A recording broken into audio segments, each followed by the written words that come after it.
The dog had already put 2 people in the hospital, 110 pounds of military-trained Belgian Malinois, 6 days without food, locked inside an isolation room at Harlow Veterans Medical Center in Colorado Springs. And the only thing standing between him and a lethal injection was a signed destruction order sitting on the desk of a man who'd never once set foot near a combat zone. Everyone in that emergency wing had tried. Veterans, K-9 handlers, a specialist flown in from Fort Carson, every single one walked out bleeding or rattled. Then a nurse nobody recognized showed up. Worn jacket, no fanfare, badge still being processed. The screaming stopped before she even touched the door. If this story pulls you in, stay until the end. Hit like and drop your city in the comments. I want to see how far this reaches. The call went out at 6:42 in the morning. Not over the intercom. Those had been disabled 20 minutes earlier after the first incident, when Ranger had launched himself against the reinforced door hard enough to crack the observation window. The call went out the old way. Mouth to ear, floor to floor, the kind of urgent whisper that moved faster through a hospital hallway than any announcement system ever built. Don't go near Isolation Ward B. Don't ask questions. Just stay away. By the time Nurse Petra Calloway arrived for her shift at Harlow Veterans Medical Center, the story had already mutated into 3 different versions. In the first version, the dog had bitten a handler so badly the man needed 6 stitches across his palm.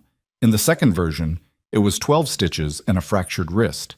By the third version, there had been blood on the walls and someone had quietly thrown up in the staff bathroom afterward. Petra didn't know which version was true. She didn't particularly want to find out. She clocked in, pulled her hair back, and went to check on her patients in the post-op recovery ward. A retired Army sergeant named Dubois, who complained about everything except the pain, and a young National Guard kid, barely 22, who never complained about anything at all. That was her morning. That was supposed to be her whole day. She was refilling Dubois' water pitcher when she heard the voice from the hallway. Not loud, not demanding, just clear. I need to see whoever's in charge of the K-9 situation. Petra looked up. Through the narrow window in the recovery room door, she caught a glimpse. A woman, maybe early 30s, standing at the nurse's station in a gray jacket that had clearly been washed too many times. Dark hair pulled back. A visitor's badge clipped crooked to her collar, the kind they printed out at the front desk for people who hadn't been formally processed yet. She was carrying a plain black bag over one shoulder, and she was looking at the charge nurse behind the desk with the kind of patient, unblinking focus that made people uncomfortable without raising a single voice. The charge nurse, Kevin, 26 years old, 8 months on the job, glanced up from his screen and then back down again like she wasn't there. "Ma'am, this isn't really a public area." "I'm not public." She set a folded paper on the counter. "I'm the civilian trauma assignment from Regional Command. I was told to report directly to the emergency wing." Kevin picked up the paper, looked at it, set it back down without reading it properly. "There's a process for credentialing. You'd need to check in with HR. I checked in with HR at 6:15. They told me to come here." A beat. "I've been standing at this desk for 4 minutes. Kevin opened his mouth, closed it, and reached for his phone. Petra went back to Dubois' water pitcher. Charset. Her name, as Petra would learn later, was Mara Voss. She found this out not from any formal introduction, but from the argument that broke out in the hallway outside the nursing station approximately 12 minutes after Mara had presented her paperwork. It wasn't a loud argument. It was the specific kind of low-pitched, controlled disagreement between professionals who both believed they were right and neither of whom wanted to make a scene in a medical facility, which somehow made it worse than shouting. Dr. Callum Reeves, the attending physician for the emergency wing, had the particular talent of making any sentence sound like a final decision. He was 51, broad-shouldered, with the kind of thick graying hair that looked good on television and the kind of institutional authority that had never once been seriously challenged. He ran the emergency wing of Harlow Veterans like it was a military operation, which the veterans appreciated even if his bedside manner occasionally reminded people of a particularly impatient general. "I appreciate you making the trip," he said, in a tone that made clear he appreciated nothing about it. "But we have a protocol situation here that's beyond civilian trauma management. The K-9 unit has already contacted their handlers through official..." The K-9 unit called Fort Bragg this morning, Mara said. Fort Bragg called Regional Command. Regional Command sent me. She paused. I'm not jumping a queue, Dr. Reeves. I'm the end of the queue. The animal is a medical liability at this point. There's already paperwork. I know about the paperwork. Then you understand why we're past the intervention stage. I understand that the dog has been in isolation for 6 days. He hasn't eaten since his handler died, and every attempt to reach him has involved restraint equipment and raised voices. Her tone didn't change. It didn't need to. I'm asking for a different approach. Reeves looked at her the way men like him looked at anyone who hadn't yet learned where the boundaries were. Patient, slightly amused, already dismissing the conversation as something he'd need to manage rather than engage with. What's your background in veterinary trauma? It's not veterinary. Then what exactly? Human trauma, combat recovery, some crossover work. She picked up her bag. Let me see the room. No one has seen that room without clearance from... I have clearance. She said it quietly. Check your email. There was a pause.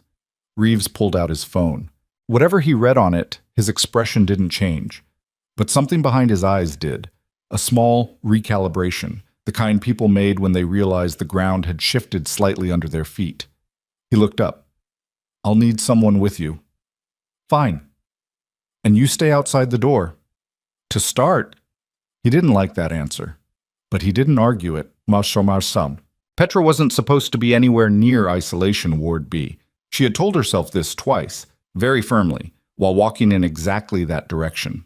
Her official reason, the one she rehearsed in her head in case anyone asked, was that she needed to check the supply closet adjacent to the B ward corridor for a specific brand of wound dressing that post-op kept requisitioning and never receiving. This was technically true. It was also completely beside the point. She got to the corridor at 7:24 and stopped. The hallway outside Ward B was crowded in a way that hallways outside medical wards generally weren't. There were 4 staff members standing at what felt like a carefully negotiated safe distance from the isolation room door. A security officer with his arms crossed, Kevin from the nurses' station, who had apparently decided to follow the situation personally. A woman from hospital administration Petra vaguely recognized, clutching a clipboard like it was going to protect her. And then there was Mara Voss, sitting on the floor. Not standing, not pacing. Sitting on the linoleum floor of the hospital corridor with her back against the wall beside the isolation room door, her black bag beside her, her knees loosely bent, her hands resting open on her thighs. She wasn't doing anything. That was the part that made everyone uncomfortable. She wasn't reading. She wasn't on her phone. She wasn't speaking through the door or making soothing sounds or doing any of the things you might expect from someone attempting animal intervention. She was simply there, still and quiet, like she had decided to become part of the architecture of the hallway. From inside the room, Petra could hear Ranger. She had heard dogs before, some family pets, the occasional therapy animal in the hospital's community program, a neighbor's shepherd that barked at everything that moved. This was not that sound. This was something older and rawer, a low vocalization that cycled between a growl and something almost like a moan. The sound of an animal in a state of ongoing internal war. The kind of sound that made the hair on your arms stand up and told every ancient instinct you had to back away slowly. The staff near the door had backed away. The security officer had backed away. Mara hadn't moved. She's been there for 20 minutes. Kevin murmured beside Petra, appearing from nowhere the way Kevin always seemed to. Is she... Petra started. Just sitting there. He shook his head. Dr. Reeves came by twice. She ignored him both times. Petra watched. From inside the room, the sound shifted. The cycling growl moan dropped in pitch and frequency. Not gone, but lower, like a volume dial turning by degrees. One of the staff members near the door, a male nurse named Gordon, who'd worked the veterans' wing for 9 years and prided himself on having seen everything, glanced at the others and said quietly, "Did it just get quieter?" Nobody answered him. Mara still hadn't moved. What? The first person to say something openly dismissive was Ren Nakamura, senior charge nurse for the emergency wing, who arrived at 7:51 having been paged by Kevin and apparently feeling strongly about the situation. Wren was efficient, experienced, and completely certain about most things. She had been at Harlow Veterans for 11 years. She had opinions about procedure, about hierarchy, and about what belonged in her wing and what didn't. "This is a medical facility," she said, standing over Mara with her arms folded. "Not a park bench." Mara looked up. "I know. Whatever approach you're using, it needs to be documented, cleared through." "It's not an approach yet." Mara's voice was even. "I'm just sitting here. For 45 minutes. "Yes." Wren looked at the door, looked at Mara, looked at the growing cluster of staff in the hallway who were all pretending not to watch while watching intently. "I'm going to need you to move. You're creating a disruption. I'm sitting on a floor. People are stopping their rounds to stand here. That's not something I'm doing." Mara said it without heat, without edge, just a statement of fact. "I'm not performing for them. They can leave." Wren's expression did something complicated. "I'm going to have to call Dr. Reeves. You already called him twice." A pause. "Excuse me?" "I heard the conversation the second time." Still calm. "He said to let it play out for another hour." Wren's mouth tightened. She glanced at Kevin, who suddenly found something very interesting to look at on his own shoes. "I want to be clear," Wren said, her voice dropping to the register it used when she was being clear, "that whatever happens in this wing is my responsibility. And you, she gestured at Mara, "are not in my chain of command." Mara looked at her for a moment. Then she said, "No, I'm not." And that was all she said. Wren stood there for another few seconds, the way people did when they'd expected resistance and received none, and didn't quite know what to do with the absence of it. Then she turned and walked away, heels sharp on the linoleum. Petra stayed. She wasn't sure why. She had the wound dressing in her hand. She'd actually found it, purely by accident. And she had patients who needed her, and she had exactly zero professional reason to be standing in this hallway watching a woman sit on a floor outside a room that contained an animal that had put 2 people in the hospital. But she stayed. Because at 8:03, the sound from inside the room changed again. Not gone. Not better, exactly, but different in a way that was hard to articulate. Less like an engine at the edge of catastrophic failure, and more like something running very hard and beginning, just slightly, to slow down. And Mara, who had not moved in over an hour, turned her head toward the door. She didn't touch it, didn't open it, just turned her head like she was listening. And then, very quietly, she made a sound. Not words, not soothing murmurs. It was something short and low, a pattern of breath and tone that Petra had never heard before. 2 short beats and a long one, repeated twice. The corridor went absolutely silent. From behind the door, Ranger made a sound that Petra had never heard from a dog in her life. It wasn't a growl, it wasn't a bark. It was something almost soft. A single vocalization, rough around the edges, like the first attempt at a word from someone who hadn't spoken in months. Mara closed her eyes, just for a second. Then she opened them and went back to sitting still. Gordon, the 9-year veteran, was staring at the door with an expression Petra had never seen on him before. "What was that?" someone whispered behind her. Nobody answered. Dr. Reeves returned at 8:30. He stood at the end of the corridor for a moment, taking in the scene, Mara on the floor, the cluster of transfixed staff, the clipboard from administration that had been set down on a chair sometime in the past hour because nobody was taking notes anymore. Then he walked the length of the hall and crouched down to Mara's level, which was the most physically uncomfortable thing Petra had seen him do in the months she'd worked at Harlow. "Report," he said. "He's not attacking the door anymore," Mara said. "Heart rate is probably still elevated.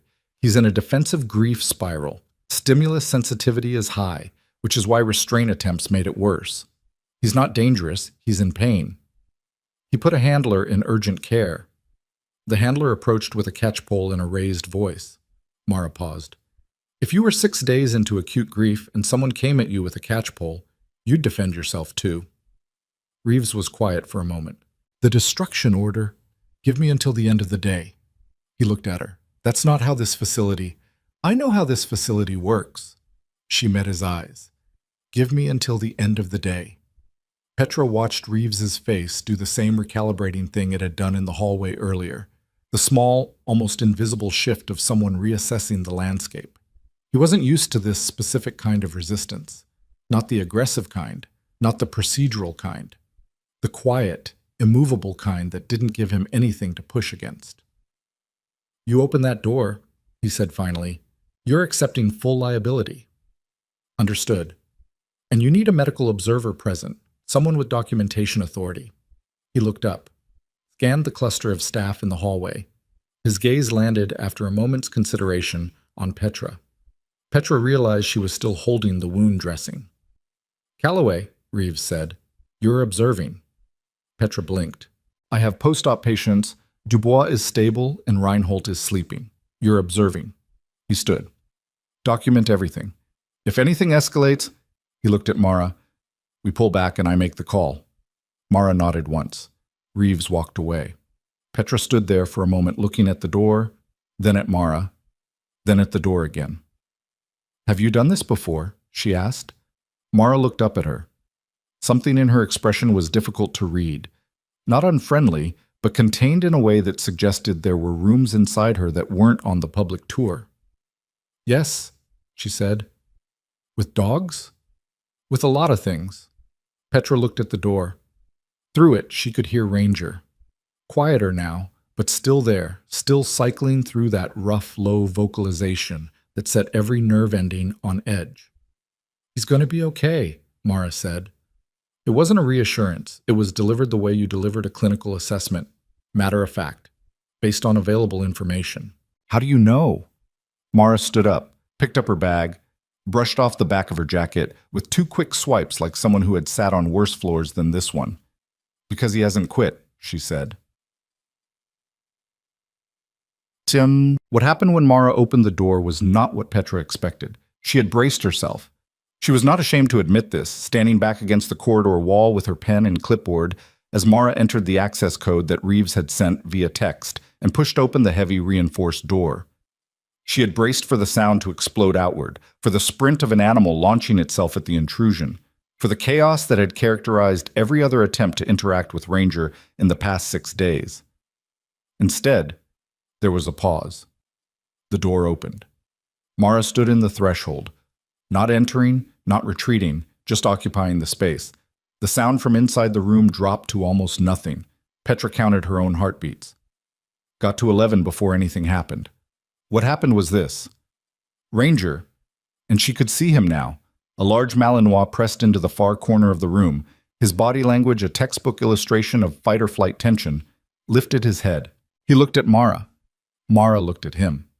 She didn't make the sound again, didn't use any visible signal. She just stood there in the doorway in her 2-washed gray jacket, her bag over her shoulder, her hands at her sides. And Ranger, who had put a trained K9 handler in urgent care less than 18 hours ago, took 1 step toward the door. 1 step. Then stopped. "Don't move," Mara said quietly to Petra. Petra did not move. Mara sat down on the floor again, right there in the doorway, half in and half out of the isolation room, in a posture that looked relaxed and was probably the furthest thing from it, and she waited. Gordon appeared at Petra's shoulder from nowhere. "She's out of her mind," he breathed. "Probably," Petra whispered. They watched. Ranger stood in the middle of the room now. He'd moved from the corner without either of them seeing it happen. One moment he was pressed against the far wall, the next he was standing 8 feet from the door, his head lowered, his amber eyes fixed on Mara. His ears moved. His breath came in visible patterns, the ribs rising and falling with the effort of an animal running a long internal race. Mara reached into her bag. Petra felt Gordon tense beside her. What Mara pulled out was a sealed pack of veterinary-grade food, nothing dramatic about it, the kind that came from any halfway decent supply list. She opened it without ceremony and set it on the floor just inside the doorway, to her left, without looking at Ranger directly. For a long moment, nothing happened. Then Ranger sat down. Just sat. In the middle of the room. The defensive posture that had defined him for 6 days, the locked joints and the hair along his spine and the constant cycling vocalization dropped by visible degrees. Not gone, but reduced in a way that felt almost physical, like watching a pressure system finally, incrementally, begin to release. Ren Nakamura had come back. Petra registered her presence at the edge of the corridor without turning to look, and she heard the small sound Wren made. Not quite a word, not quite silence. Mara hadn't moved. "She's going to get herself killed," Wren said, very quietly, to no one in particular. Petra didn't answer, because Ranger had moved again. 2 steps toward the door, then 1 more. His nose dropped toward the food Mara had set down, and he stopped a foot away from it, and he looked up at her, and she looked back at him with the same steady attention she'd been giving him for the past 2.5 hours. He ate. The corridor exhaled. Petra found she had stopped writing anything on her clipboard. She didn't know when that had happened. It was 10:17 when Wren's interference became a problem. By that point, Mara had been in the isolation room doorway for over 40 minutes. Ranger had eaten. He hadn't approached further, hadn't retreated back to the corner, hadn't made the acute aggressive sounds that had defined the past 6 days. He was lying down with his head on his paws, watching Mara the way a dog watched someone they were still deciding about, cautious and intent and not yet closed. Progress. Visible, undeniable progress, which was apparently intolerable. "This needs to stop," Wren said. She said it to Reeves, who had returned at 10 o'clock, taken one look at the scene, and settled in to observe with the carefully neutral expression of a man recalibrating his entire assessment of a situation. She said it at volume in the corridor, standing far enough from the open door that Ranger wouldn't hear her, or so she apparently believed. "The liability exposure on this is enormous," Wren continued. "She's sitting in an open doorway with an unrestrained animal that is officially under a destruction order. If he—" "Wren," Reeves's voice was quiet, "attacks her, or anyone in this corridor, we're looking at litigation that could—" "Wren," slightly less quiet. She stopped, looked at him. "Lower your voice." "Oh, come, Callum. I said lower it." He glanced at the doorway, at Ranger, at Mara's back. "This is working. Whatever it is, it's working. We're observing." Wren's jaw tightened. "You're letting an uncredentialed—" "She's credentialed. I checked the paperwork properly this time." He looked at Wren in a way that closed the subject. "We observe." For a moment, Wren stood very still, the way people stood when they'd been handed a decision they disagreed with and were deciding whether to fight it in public. Then she turned and walked to the far end of the corridor and stood there with her arms crossed, watching. Petra documented the exchange. Quietly, fully. Inside the room, Mara had finally moved past the threshold. She was sitting now just inside the door, 3 feet from Ranger, and she had her hand resting flat on the floor between them, not reaching toward him, just present, available, not demanding. Ranger was watching her hand. Then he stood up, and the whole corridor held its breath. He took 1 step, another. His head lowered, nose extending toward Mara's hand. She didn't move, didn't encourage, didn't make a sound. His nose touched her fingers. She turned her hand over, very slowly. He stood there for a long moment. Then he lay back down, this time closer. This time, close enough that when his eyes closed briefly and then opened again, he was looking at her from within touching distance. Gordon said something under his breath in a language Petra didn't recognize. "What did you say?" she whispered. He shook his head. "Nothing." His voice was rough. "Nothing. It was 11:43 when Wren made her move. She waited until Reeves had stepped away to take a call. Family medicine issue, nothing to do with the wing, the kind of administrative pull that happened to everyone at the worst moments. She waited until Petra was updating her documentation notes, and Gordon had gone back to his rounds. She waited until the corridor had thinned out to 2 staff members who weren't paying close attention. Then she walked to the isolation room door. She didn't go inside. She stood in the doorway, which Mara had finally vacated, and she looked at Mara sitting on the floor with Ranger resting 3 feet away, and she said in her crisp, authoritative charge nurse voice, "Ms. Voss, I need you to step out of the room." Mara looked up. "I need you to step out now. We're going to let the duty veterinarian take over from here. You've done what you were asked to do. The animal is calm, and he's not going to stay calm with a handoff." Mara's voice was low, controlled. "Not yet. He needs more time before you can—" "That's not your decision. I'm the assigned trauma." "You're a civilian nurse," Wren said, and somehow she made those two words carry the weight of a final judgment. This is a military working dog under a formal medical review protocol. The duty veterinarian is Dr. Seun Aroora, and she's been on call since this morning, and she's more than capable of... Has Dr. Aroora worked with a combat K9 in acute grief response before? A pause. That's not relevant. It's completely relevant. Mara stood up, slowly, carefully. Ranger's eyes open, tracked the movement, stayed with her. If you bring in someone he doesn't know right now with that energy, you're going to undo 3 hours of work and put Dr. Aroora at risk. Are you suggesting I don't know how to... I'm stating a fact about the dog. Mara's eyes were steady. Grief response in a working K9 is not the same as standard behavioral aggression. The protocol for it is different. I know the protocol. Let me finish the process. Ren's chin lifted a fraction of an inch. Your paperwork is from regional command. That's administrative authority, not clinical authority. You have no formal veterinary qualifications. You have no standing in this wing's medical hierarchy. And quite honestly, I don't know what you do have qualifications in. She reached for Mara's bag. It was a small gesture, an attempted point probably, a way of demanding the credentials that hadn't been satisfactorily produced. But her hand gripped the strap on Mara's bag and pulled. Mara's arm moved with it, turned instinctively, and the motion shifted her sleeve. The fabric rode up to her forearm. For a fraction of a second, Petra, who had come back into the corridor to see why it had gone so quiet, saw what was there before Mara pulled her sleeve back down. A tattoo. Military. Not decorative. The kind with meaning that was specific and earned and not for general display. Ren had seen it too. Her hand released the bag strap. For a moment, the two women looked at each other. Mara's expression was still controlled, but something underneath it had shifted. The contained quality had changed, become something less like patience and more like a door that was deciding whether to open. I'm finishing this, Mara said quietly. You can document your objection and take it to Reeves. That's your right. She turned back to the room. Behind her, Ren stood with her hand still slightly extended, staring at the place on Mara's arm where the sleeve had ridden up and then come back down. Ranger was on his feet. He hadn't lunged. He wasn't growling. He was standing, alert, his amber eyes fixed on Mara with an attention that was different from what it had been an hour ago.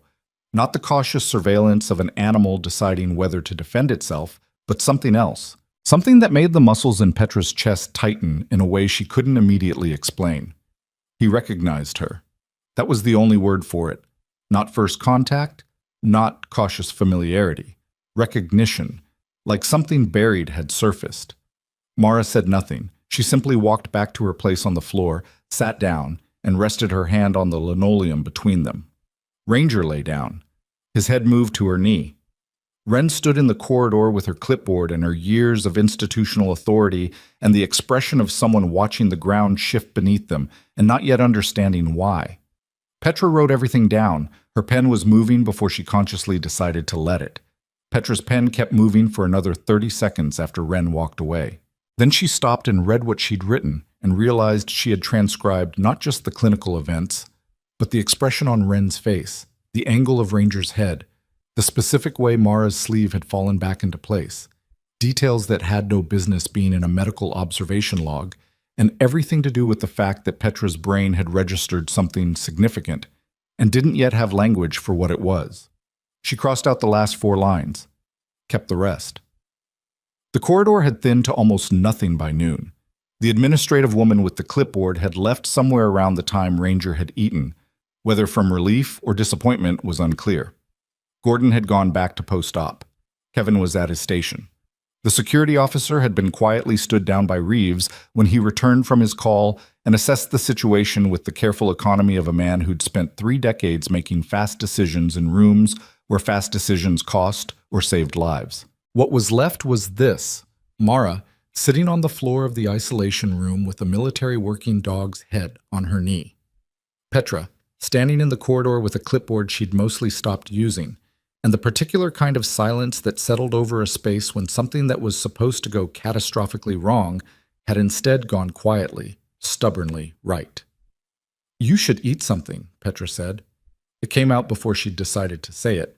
She wasn't sure what she expected. dismissal probably, or that contained non-answer Mara had been giving people all morning.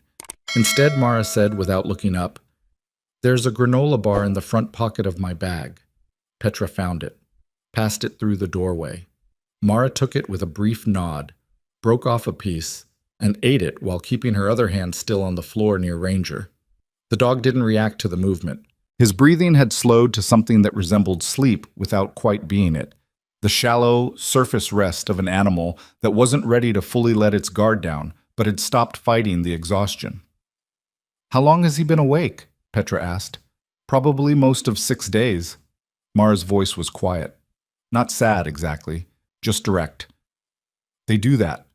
When something's wrong and they can't fix it, they stay vigilant. It's not a behavior problem, it's loyalty that doesn't know where to go anymore." Petra wrote that down. Not for the record, for herself. She almost asked the next question, and then didn't, because Reeves appeared at the end of the corridor moving with purpose, and beside him was someone Petra hadn't seen before.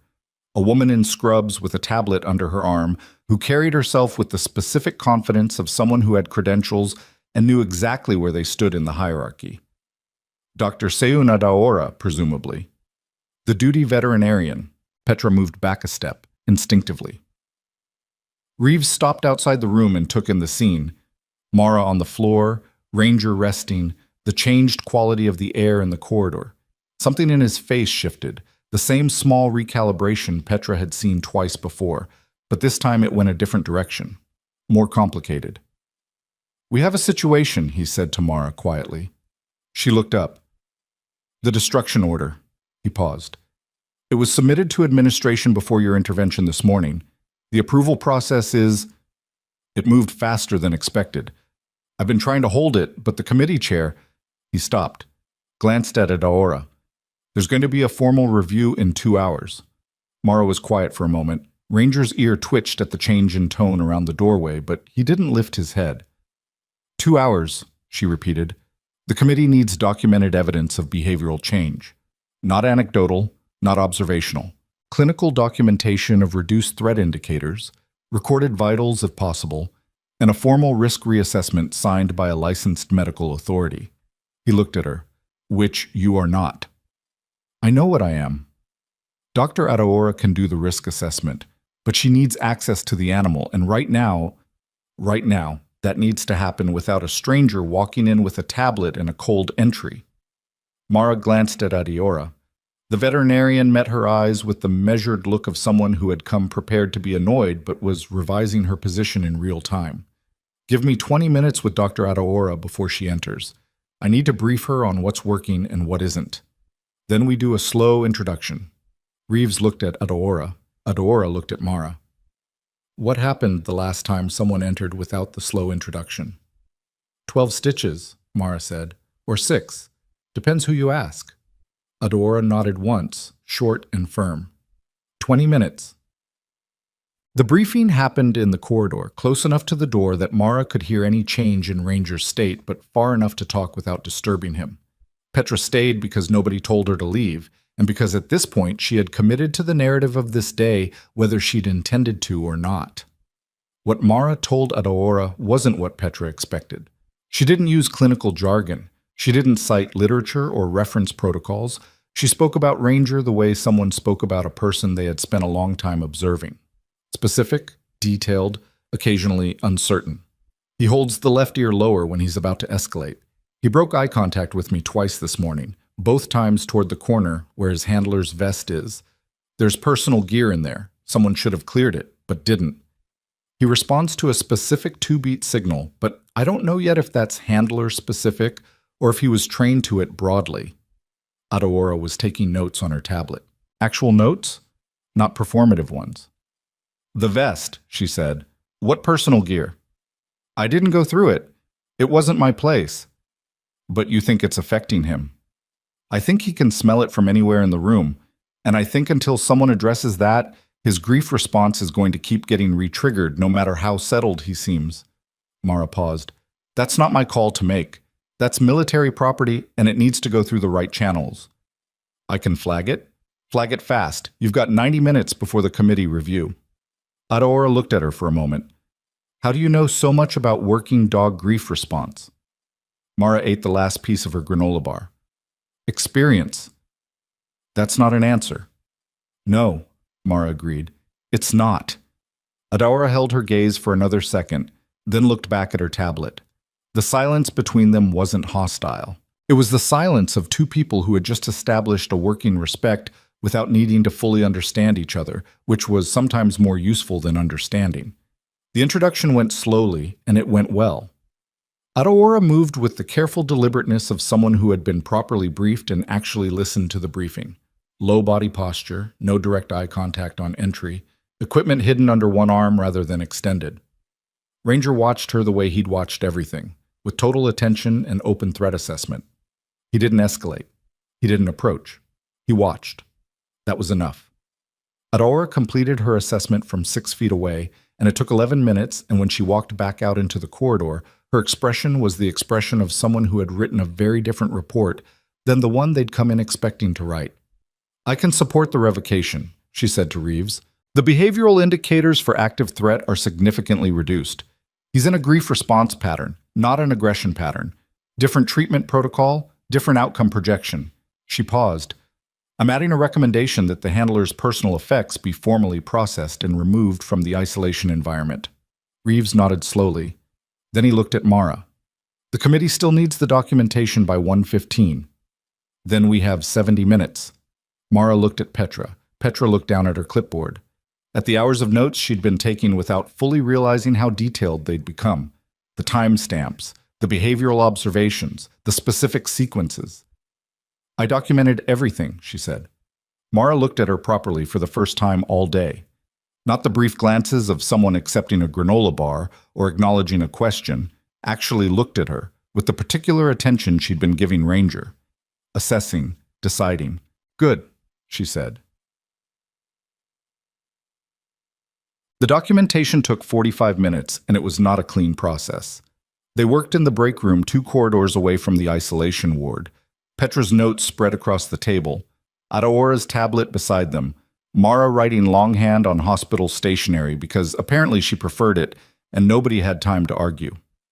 The report needed to meet 3 different sets of standards simultaneously: hospital medical protocol, veterinary clinical assessment criteria, and a military working dog welfare framework that Adaora pulled up on her tablet and that Petra had never seen before.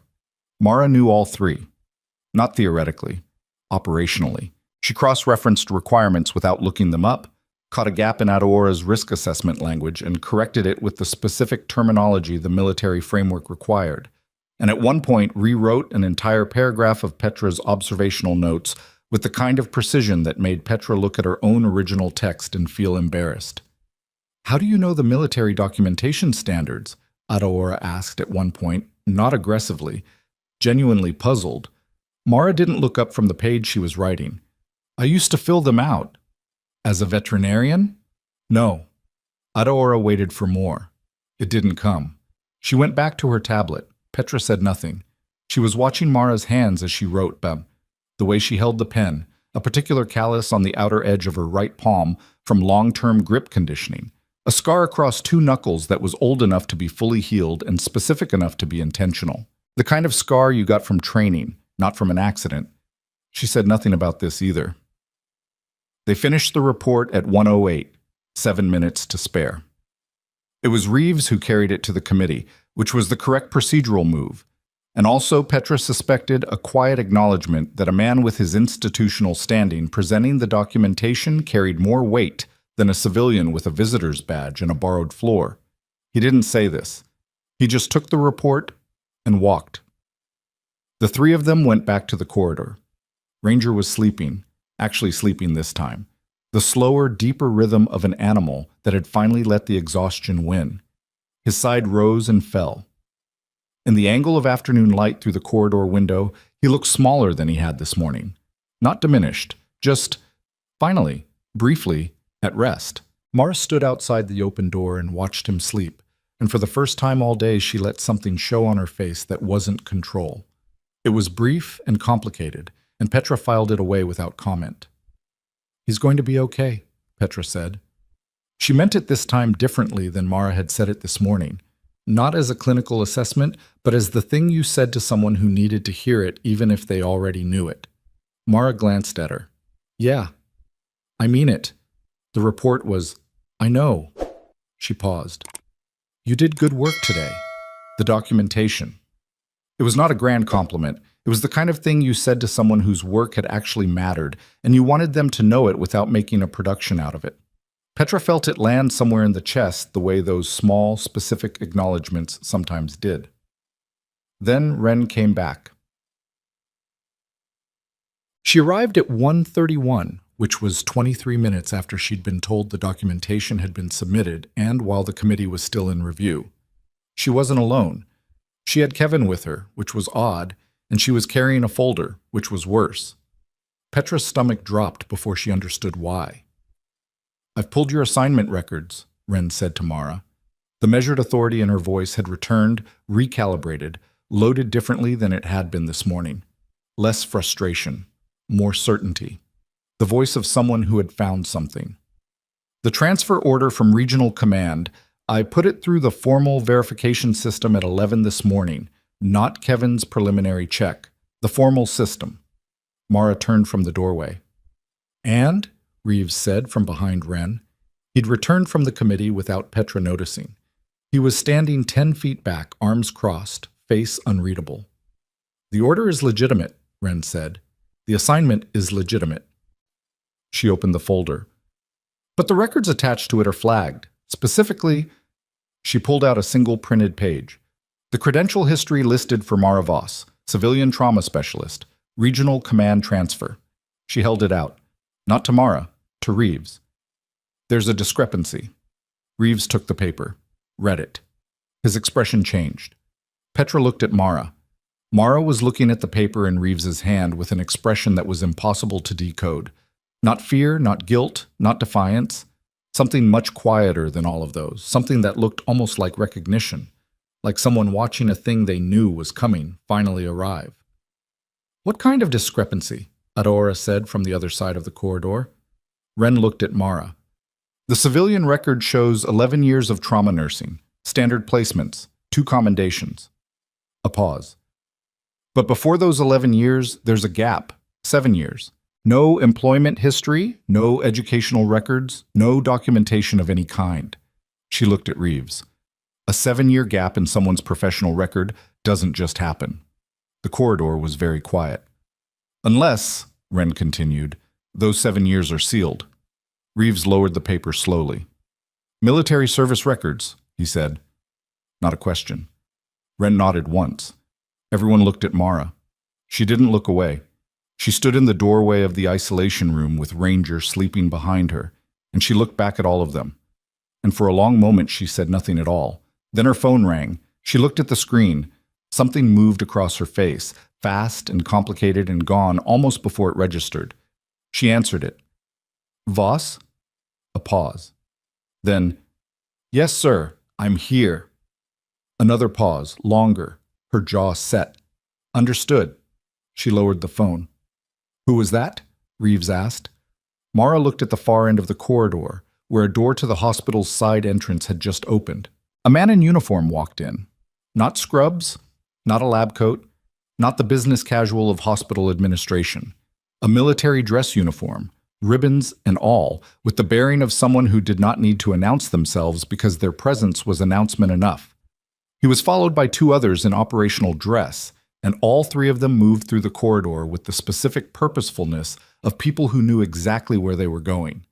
The one in front scanned the hallway once, passed over Reeves, passed over Ren, passed over Petra, and stopped when his eyes reached Mara. He walked straight to her.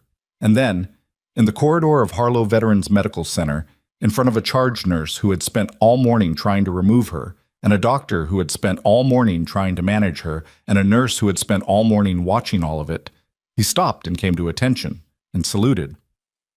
The silence that followed was the kind that rearranged things. Ren's folder slipped from her hand. She didn't notice.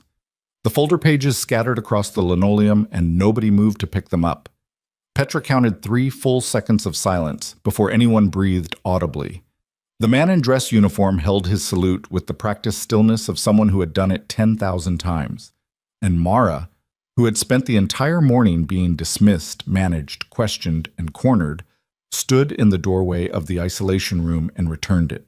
Clean, precise, the movement of a body that remembered exactly how. Then she dropped her hand and said, "Colonel Harwick, Lieutenant Voss." His voice carried without effort, the kind of voice trained to project across noise and distance. He lowered his salute. "I got the call an hour ago. Regional Command said you'd engage the situation personally. There wasn't another option on the table that was going to work. There rarely is with you." He said it without judgment, which was somehow heavier than if he'd said it with irritation. He looked past her at Ranger, sleeping in the room behind, held that look for a moment. Something moved through his expression, not quite grief, but proximate to it. "How is he?" "Stable. Finally eating. He needs structured recovery time, and the handler's personal effects need to be formally processed and removed from the isolation environment. Dr. Adaora has the specifics." Harwick nodded once, slowly. Then he looked around the corridor, at Reeves, who was holding the credential discrepancy paper with the careful stillness of a man who had just realized he was standing in a room that was larger than he'd thought, at Wren, whose folder was still on the floor, at Petra, who had stopped pretending to write anything. "Who's the charge physician?" Harwick asked. Reeves stepped forward. "Dr. Callum Reeves, emergency wing attending." He didn't extend his hand. Neither did Harwick. "We weren't informed there would be a military presence today beyond the original transfer order. That order was for Voss's assignment. Our presence today is," Harwick paused, choosing the word with deliberate care, "supplementary." "To what end?" Harwick looked at him for a moment. Not unfriendly, not particularly warm. "Dr. Reeves, how much do you know about the service record of the person you've had sitting on your hallway floors all morning?" Reeves said nothing. "Because I'd suggest," Harwick continued, "that before you answer any more questions about what authority she does or doesn't have in this facility, you read the full file." He looked at one of the two people who'd come in behind him, a younger officer, captain's insignia, carrying a sealed document folder. "Daniels!" Daniels stepped forward and held the folder out to Reeves. Reeves took it, didn't open it immediately. "You don't have to read it in the hallway," Mara said. Her voice was flat, not unkind. "There's a conference room on the second floor." "I'm aware of where the conference room is," Reeves said. "Then use it." She turned back to the isolation room. "I need to stay with the dog until Adaora confirms the behavioral hold is stable enough for a supervised handoff." Harwick looked at Reeves. The look said, "She's right, and you know it, and you can have your read of the file and your feelings about all of this simultaneously." Reeves looked at the sealed folder in his hand. Then he walked toward the stairwell. Wren stood very still in the middle of the corridor. At some point, she had retrieved her folder from the floor, but she was holding it against her chest now like a shield that had already proven ineffective. "Go," Mara said, without turning around. Wren went. Harwick stayed. He stood in the corridor outside the isolation room with the two junior officers behind him, and he watched Mara return to the floor beside Ranger, and he said nothing for a while. Petra, still present and still technically on observation duty, watched him watch her and tried to construct a theory from the available information. What she had?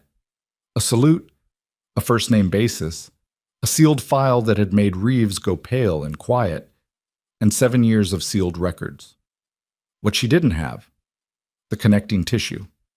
The thing that explained how a woman in a worn gray jacket who'd been handed a visitor's badge at 6:15 in the morning had just been saluted by a man with enough rank on his collar to make hospital administration rethink their furniture arrangement.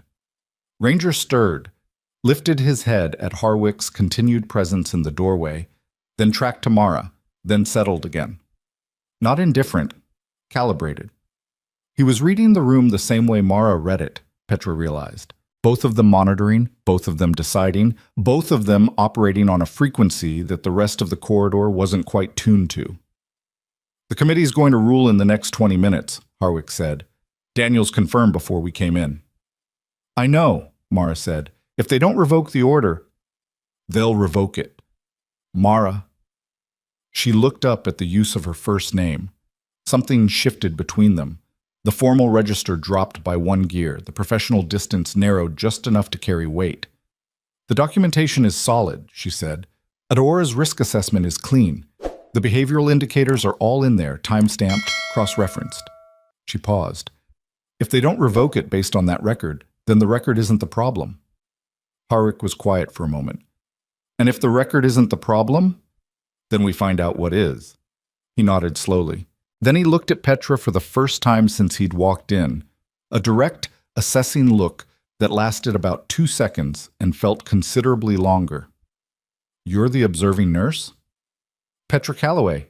"Yes, sir." "Your documentation went into the committee report?" "Yes, sir."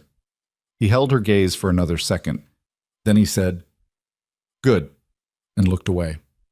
Petra wrote good in her notes and then felt slightly ridiculous and crossed it out. The committee ruled at 1:58. The ruling came not by announcement, but by the specific quality of Reeves's footsteps when he returned from the second floor, measured, deliberate, the controlled pace of a man who had read something that changed his coordinates and was recalculating while moving. He stopped outside the isolation room door. "The destruction order is revoked," he said, "effective immediately. Ranger is transferred to supervised recovery protocol pending formal military rehabilitation assessment." He looked at Mara. "Dr. Adora will coordinate with your unit on the handler effects processing." Mara nodded once. Reeves had the sealed folder under his arm. He had clearly read a significant portion of it. His face was doing the specific thing faces did when they were committed to not showing what they'd just processed. The muscles a fraction too controlled, the gaze a degree too steady. "There are things in that file," he said carefully, "that I should have known before this morning."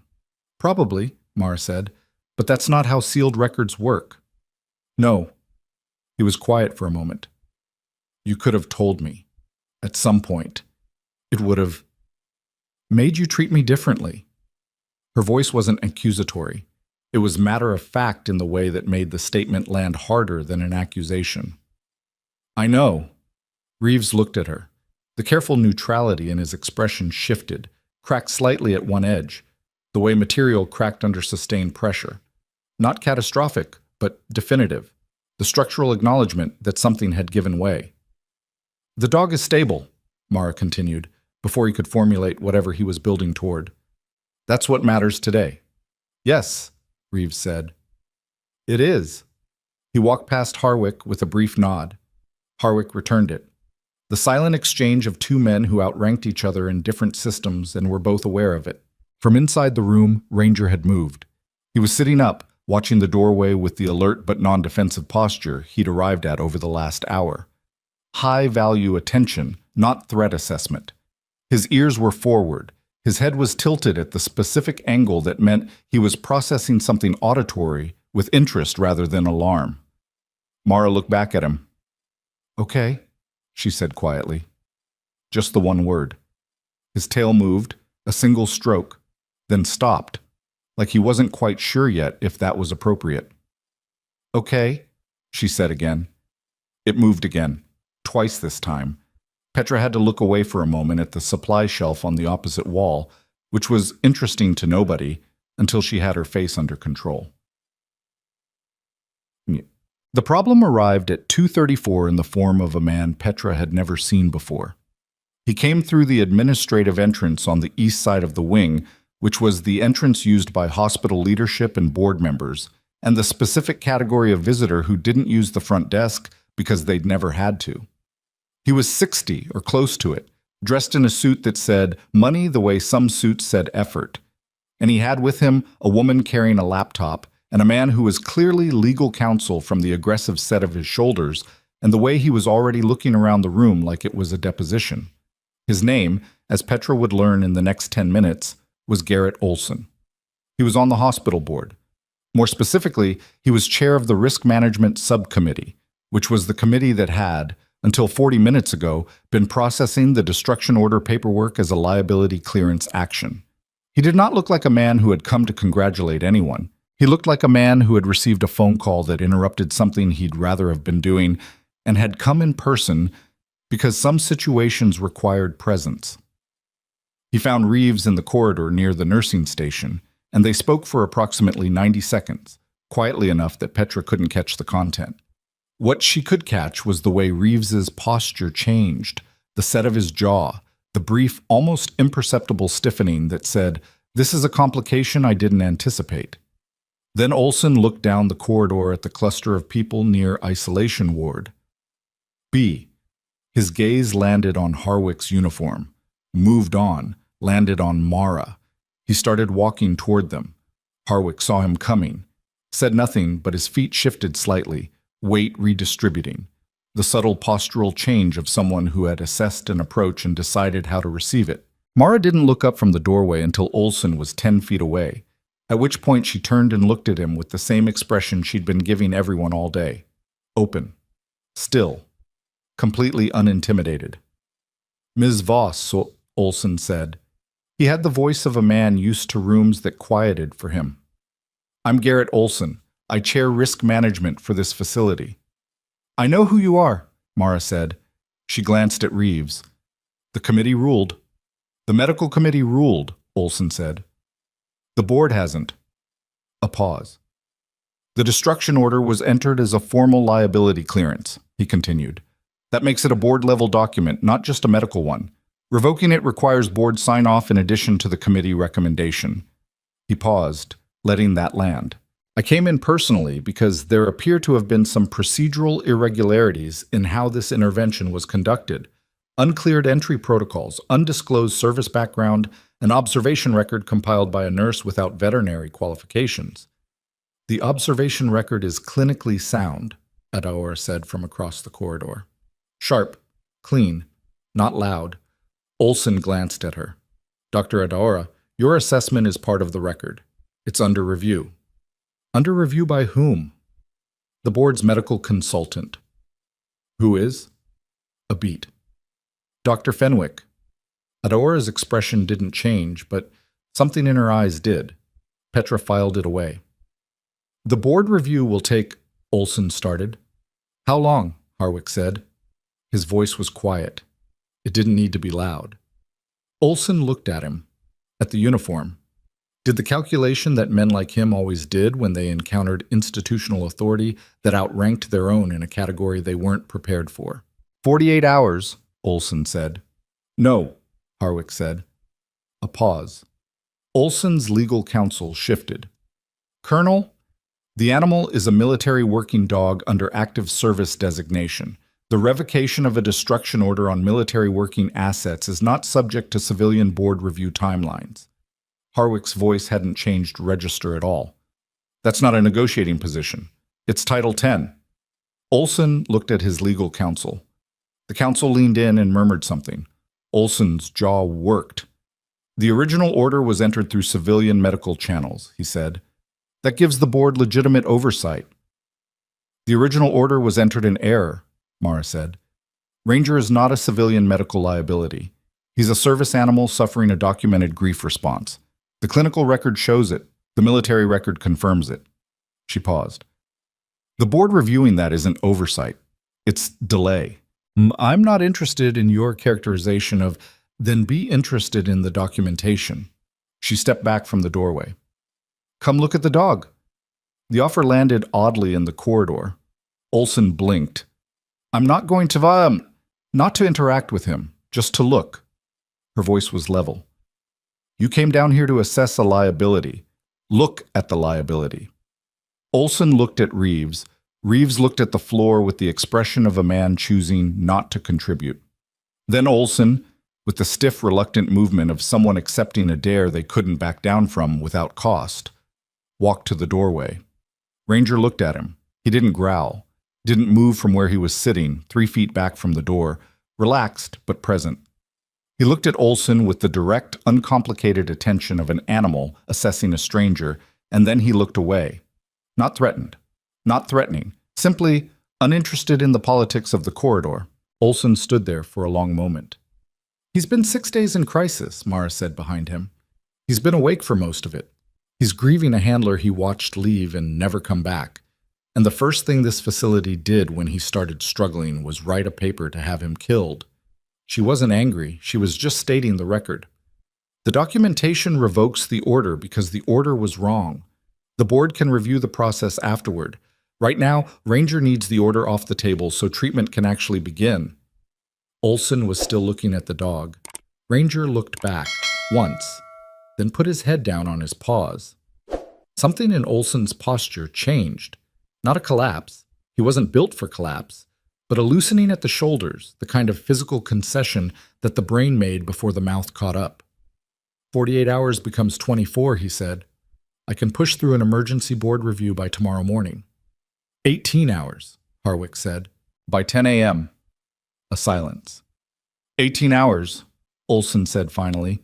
He turned and walked back toward the administrative entrance. His counsel followed. At the end of the corridor, he stopped briefly, looked back. Not at Harwick, not at Mara, at the isolation room door. Then he left. The rest of the afternoon moved differently, not easier. There were forms, military transfer documents, a phone briefing Harwick took in the conference room that lasted 40 minutes, a second visit from Adaora to complete Ranger's full veterinary intake. But the frantic, compressing quality of the morning, the sense of an hourglass running out, was gone, replaced by the slower, more durable weight of process. Petra had been officially relieved of observation duty at 3 o'clock. She stayed anyway.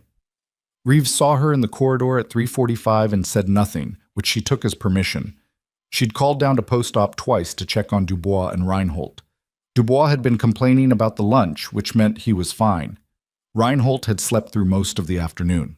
At some point in the mid-afternoon, Gordon appeared beside her with 2 cups of coffee and handed her one without comment. She accepted it without comment.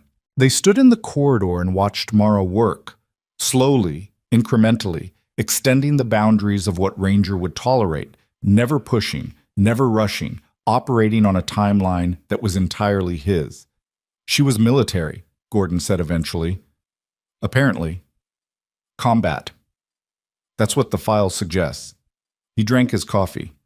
How long? 7 years sealed, before the civilian nursing career.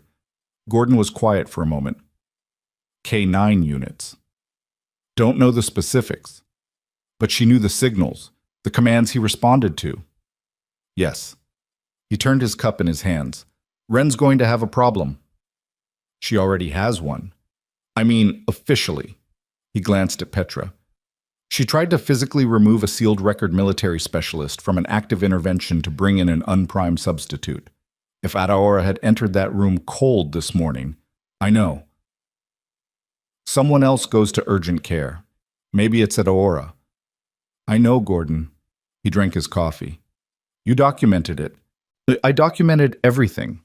He nodded once, the nod of someone who understood exactly what that meant and what it was going to mean later. Good. The corridor was quieter now. The cluster of curious staff had dispersed over the course of the afternoon as the situation downgraded from crisis to process. The security officer was gone. Kevin had gone back to his station hours ago. The administrative woman with the clipboard had never returned. What remained was Mara, Ranger, Harwick speaking quietly on his phone at the far end of the corridor, Adaora completing her intake notes on a chair near the nursing station, Petra, and Gordon, and the specific hard-won stillness of a room where something bad had been prevented by a margin that nobody wanted to calculate too precisely. At 4:17, 3 things happened in close enough sequence that later Petra would remember them as simultaneous, though they weren't. The first was that Mara reached into Ranger's vest. She'd been working up to it for 2 hours, small, incremental encroachments on his personal space, each one given time to normalize before the next. She had his trust now, or something close enough to it for practical purposes, the provisional trust of a damaged animal deciding that one specific human was safe. When she reached for the vest, he stiffened. A full-body alert, ears up, breath held. She stopped, waited, didn't retreat. He exhaled. She reached again. Inside the vest, her fingers found something. She pulled it out slowly. A patch. Military unit insignia. Specific, small, the kind that got handed between service members in the field as a marker of shared experience. On the back, in permanent marker, someone had written 3 words in handwriting that was cramped and precise and clearly belonged to someone who'd written a lot in difficult conditions. "She'll find you." Mara held it for a long time. Ranger watched her face. She closed her hand around it. The second thing that happened at 4:17 was that Ren Nakamura returned to the wing. She had changed her scrubs, which told Petra she'd been off floor for several hours. Whether in HR, in a conference room, or somewhere else entirely was unclear. She walked to the nursing station, picked up a chart, and was in the process of behaving as though the morning had not happened when Reeves materialized from the direction of the conference room. He said her name once. She turned. "My office," he said. "Now." His voice was not loud, and it was not angry, and it was more serious than either of those things would have been. Ren looked down the corridor. At Mara. At the isolation room. At Petra, who happened to be looking directly at her. Something crossed her face. Not contrition, not yet. Closer to the specific discomfort of someone who had been certain all day and was only now beginning to reckon with the cost of that certainty. She followed Reeves. The third thing that happened at 4:17 was that Harwick walked to the isolation room doorway, looked at Mara, and said quietly, "They need you to brief command at 0800 tomorrow." Mara looked up. "Not a request," he said, not unkindly. She nodded. Then she looked back at the patch in her hand, at the 3 words written by a soldier who was gone, and she said, "His name was Corporal Danny Varga." Harwick was quiet. "He was 24, Mara said. "He'd had Ranger for 3 years. He used to write letters to his mother every week, even when he was in the field." She paused. "She doesn't know yet that Ranger is here. She doesn't know She doesn't know about the order." "Mara, someone should call her." She looked up. "I'll do it if command won't." Harwick held her gaze. "I'll make sure it gets done through the right channels. Tonight." "Tonight." He held out his hand. After a moment, she placed the patch in it. He closed his fist around it and stood there for a second with the specific stillness of a soldier, holding something that carried weight beyond its size. Then he straightened. "Get some rest when this hand's off. You've been on since before 06. "I'm aware." He looked at Ranger. The dog had settled back into his resting position, but his eyes were open, watching Mara with the steadiness of an animal that had made a decision and was holding it. "He looks better," Harwick said. "He'll look better in a week," Mara said, "and better than that in a month. It's not fast with grief. It's just work, and..." The handoff to overnight supervision happened at 5:30. Aurora had sourced a second veterinary nurse from the facility's animal therapy program, a quiet, methodical woman named Suarez, who listened carefully while Mara briefed her, asked 3 specific and useful questions, and positioned herself outside the isolation room with the unhurried competence of someone who understood that her job tonight was presence, not intervention. Mara briefed her for 15 minutes, every signal, every response pattern, the 2-beat call and what it meant and when to use it and when not to. The vest was out of the room now, bagged and tagged and in Harwick's custody. Without it, Ranger's hypervigilance had dropped another visible degree. The constant low-level rerouting of his attention toward the corner where it had sat was gone. He ate again at 5:15. Properly this time, not the cautious test eating of the morning. With appetite. Adora noted it with the careful neutrality of a professional trying not to let relief color a clinical record. It colored it slightly anyway. Petra stayed until 5:45, when Gordon told her she was going to fall over if she didn't leave and eat an actual meal, which was accurate enough that she didn't argue. She collected her notes, all of them, the full day's documentation, and walked to the elevator. She stopped at the corner of the corridor.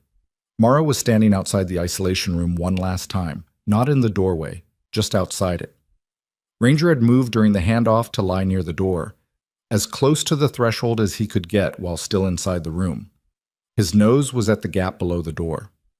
Mara crouched down. She put 2 fingers in the gap, low to the floor. His nose pressed against them. She held that for a moment. Then she stood up, picked up her bag, and walked. Petra stepped back around the corner before she reached it. Not deliberately, just an instinct toward the privacy of the moment. She heard Mara's footsteps pass. Heard them pause. "Calloway." Petra came around the corner. Mara looked at her. Tired now, genuinely, visibly tired in a way she hadn't shown all day. The kind of exhaustion that only surfaced once the sustained effort of the day had been set down. "The documentation," Mara said. "All of it. Make copies, physical and digital. Keep one set off-site." Petra looked at her. "Why?" Mara was quiet for a moment. Her eyes moved down the corridor in the direction of Reeves's office, where Wren had gone and not yet emerged. "Because," she said, "some people don't accept rulings gracefully." She held Petra's gaze for a second longer. Then she walked to the elevator. Petra stood in the corridor with her notes against her chest and looked toward Reeves's office and listened to the distant, indistinct sounds of a conversation she couldn't quite make out, and felt the particular unease of someone who had been told something important in a language they hadn't finished learning. She pulled out her phone. She took photographs of every page of her notes. All of them. She was on the 14th page when the door to Reeves's office opened and Wren walked out. Her face was composed in the precise way that meant it had required effort to compose it. She walked past the nursing station without stopping, past Kevin without looking at him, toward the staff locker room. She stopped at the corner, turned, looked directly at Petra. Neither of them said anything. Then Wren continued walking, and the hallway absorbed her footsteps. And Petra looked back at her phone and finished photographing the last 3 pages with hands that were not entirely steady. At 6:40 in the evening, Harwick's junior officer, Daniels, found Petra at the vending machine on the 2nd floor. She hadn't eaten since a half sandwich at 7 that morning. She was standing in front of the machine with money in her hand trying to make a decision and failing, the specific cognitive flatness of someone who had spent 12 hours in sustained alertness and now couldn't choose between pretzels and a granola bar. Daniels was professional and direct, and in approximately her age range, and clearly used to delivering information to people who weren't expecting it. "Miss Calloway, the colonel asked me to give you this." He handed her a card, military contact information on one side, handwritten number on the other. "If anything happens tonight or tomorrow related to the documentation or the case file, you call that number directly." Petra looked at the card. "What would happen?" Daniels held her gaze. "We're not anticipating anything, but Ms. Voss flagged your observation record as a primary evidentiary document in the military's case record for Corporal Varga's service dog, which means it has formal standing now." "Formal standing," Petra repeated. "Which means some people might prefer it didn't." Petra looked at the card. "Keep your copies," Daniels said. He nodded once, the efficient nod of someone whose message had been delivered and received, and walked back toward the stairwell. Petra bought the granola bar, stood at the window at the end of the 2nd floor corridor and looked out at the parking lot, where Harwick's vehicles were still present, which was either reassuring or not depending on how you looked at it. Her phone buzzed, a text from an unknown number. She opened it. 4 words. "Board meeting called. Tonight." No name, no context. Petra read it twice. Then she pulled up her photographs and counted the pages. 17 total, full documentation, time-stamped, complete, and forwarded them to her personal email and to the number Daniels had given her. She pressed send, and then her phone rang. Not the unknown number, not Daniels, not Reeves. It was Wren. Petra stared at Wren's name on her screen for 2 full rings before she answered. "Calloway." Silence on the other end. Not dead. She could hear ambient noise, a hallway, the distant sound of a door. Then Wren's voice, stripped of the crisp authority it carried on the floor.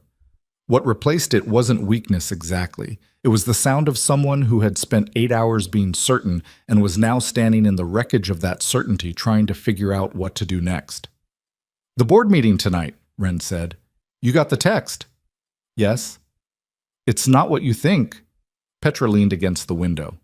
Outside, the parking lot lights were coming on in the early evening gray. "What do I think?" "That I called it. That this is me trying to overturn the ruling." A pause.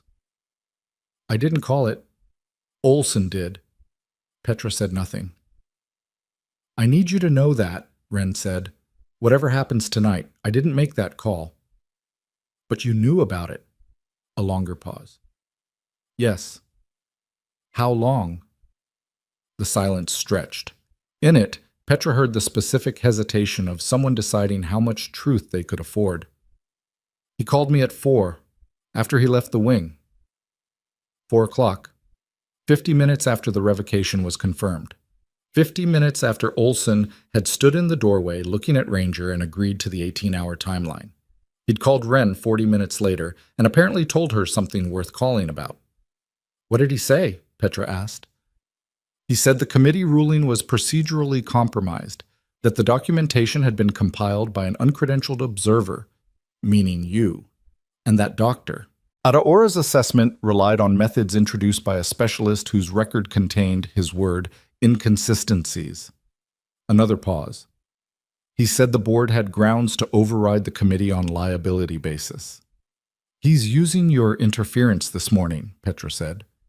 Not accusingly, just following the logic where it went. Your attempt to remove Mara and bring in Adaora without briefing, he's framing it as evidence of procedural irregularity, which makes the whole morning look contested. Silence. Is that what he told you? Petra asked. He told me the board needed testimony from staff who were present. Wren's voice was stripped down now, the way voices got when people stopped performing composure. He told me my account of the morning would be useful. There it was. Petra closed her eyes for 3 seconds, opened them. Outside, a military vehicle was still parked in the lot, steady and dark. Wren, she said, are you calling me because you want to give him that testimony, or because you've decided you're not going to? The silence this time was the longest one.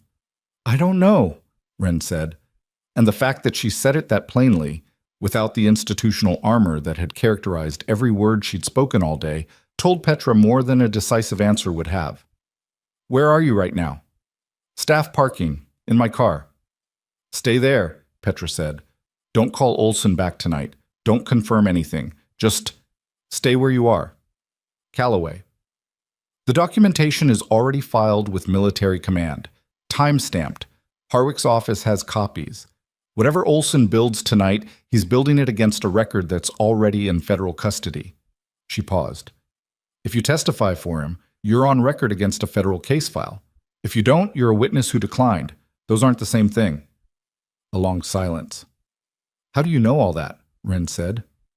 Daniels told me. Harwick's officer. Petra looked at the card in her hand. Mara flagged my notes as primary evidentiary documentation, which means this stopped being a hospital matter the moment Harwick's unit took custody of the file.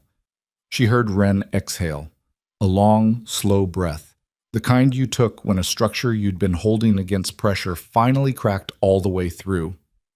I've worked in this facility for 11 years, Wren said. It wasn't an excuse. It was something more complicated than that. The articulation of a thing she'd built, and was only now seeing had been built on assumptions she hadn't examined. I know, Petra said. I was wrong this morning. Yes. I don't... She stopped. That's not something I say often. I know that too. The line was quiet for a moment. The board meeting is at 8, Wren said. Olson's pulling Fenwick in as medical consultant. Dr. Marcus Fenwick, he's the board's retained physician. He was going to review Adaora's assessment for procedural compliance and... She stopped. And what? And Fenwick and Reeves have history. Professional history, not good history. Wren's voice had returned to something closer to its normal register. Not authority, but precision. The part of her that was useful when she wasn't pointing it in the wrong direction. If Fenwick gets in front of the board with Reeves's documentation, he's going to find something to question. He always does. Petra was already dialing Daniels on her other line. Wren, write down everything Olson said to you. Times, exact words as close as you can remember. Send it to this number. She read out Daniels' contact. Tonight, before 8. That's... If I do that, You're a witness making a voluntary disclosure. That's different from the other thing you could be. Petra picked up her granola bar and her notes. And Wren, it's the right thing. She hung up before Wren could find another way to hesitate. She reached Daniels on the second ring. He listened without interrupting, which was the professional courtesy of someone trained to intake information before responding. When she finished, he said, Board meeting at 8. Fenwick is consultant. Olson soliciting staff testimony. Yes. And Nakamura? She's deciding. A brief silence. Forward me everything she sends you immediately when it arrives. I'm calling the colonel. There's also the Fenwick Reeves history Nakamura mentioned. I don't know the specifics. I'll find them. He was already moving. She could hear it in the background sounds, the specific ambient shift of someone transitioning from stationary to in motion. Miss Calloway, go home. I'm not going to... Go home, eat something, and keep your phone on. You've done what you need to do today. A pause. Voss would tell you the same thing. Petra stood at the window for another moment. Then she picked up her bag and walked to the elevator. She took the long route past Isolation Ward B. Suarez was in position outside the door, a cup of tea on the chair beside her, a clinical observation form on her clipboard. Through the reinforced window, Petra could see Ranger lying near the door, the same position he'd held when Mara left, as close to the threshold as the room allowed. His breathing was visible and slow. His eyes were closed. Suarez glanced up, nodded at Petra. Petra nodded back and kept walking. He tipped. The board meeting started at 8, and Petra knew nothing about what happened inside it until 10:23, when Daniels called. She was at her kitchen table with actual food in front of her for the first time since 6 that morning, her phone face up beside the plate. She'd showered, changed, done all the ordinary things that felt slightly unreal after a day like the one she'd had. The domestic continuity of a life proceeding normally around an event that had not been normal. She answered on the first ring. Olson withdrew the board challenge, Daniels said, at approximately 9:40. The meeting adjourned. Petra set down her fork. Why? Colonel Harwick addressed the board directly at 8:30, laid out the federal standing of the military case file, confirmed that any board action to override the revocation would constitute interference with an active military welfare investigation. A pause. He was characteristically persuasive. And Fenwick? Doctor. Fenwick reviewed the documentation, asked 2 procedural questions, received answers he couldn't argue with, and declined to enter a formal objection. Daniels's voice was even. Nakamura's disclosure arrived at 7:50. It was comprehensive. Something in Petra's chest loosened that she hadn't realized had been tight since the parking lot. Olson? She asked. Withdrew voluntarily. At this point, the investigation is in military custody, and any further interference on his part would carry federal implications he's not interested in. A brief pause. His legal counsel was apparently very clear with him about that. Is it over? Daniels was quiet for a moment, the particular quiet of someone choosing precision over speed. The board challenge is over, the revocation stands.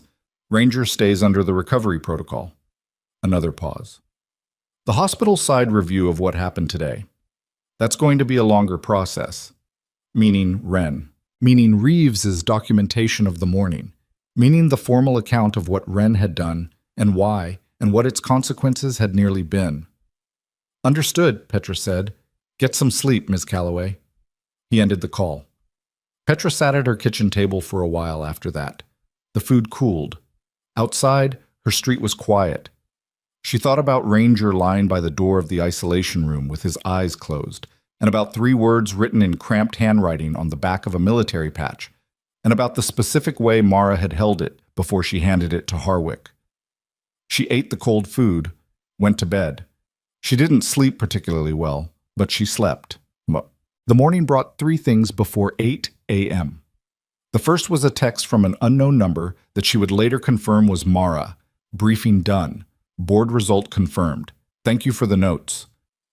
No punctuation on the last sentence, which somehow made it feel more like Mara than any formal phrasing would have.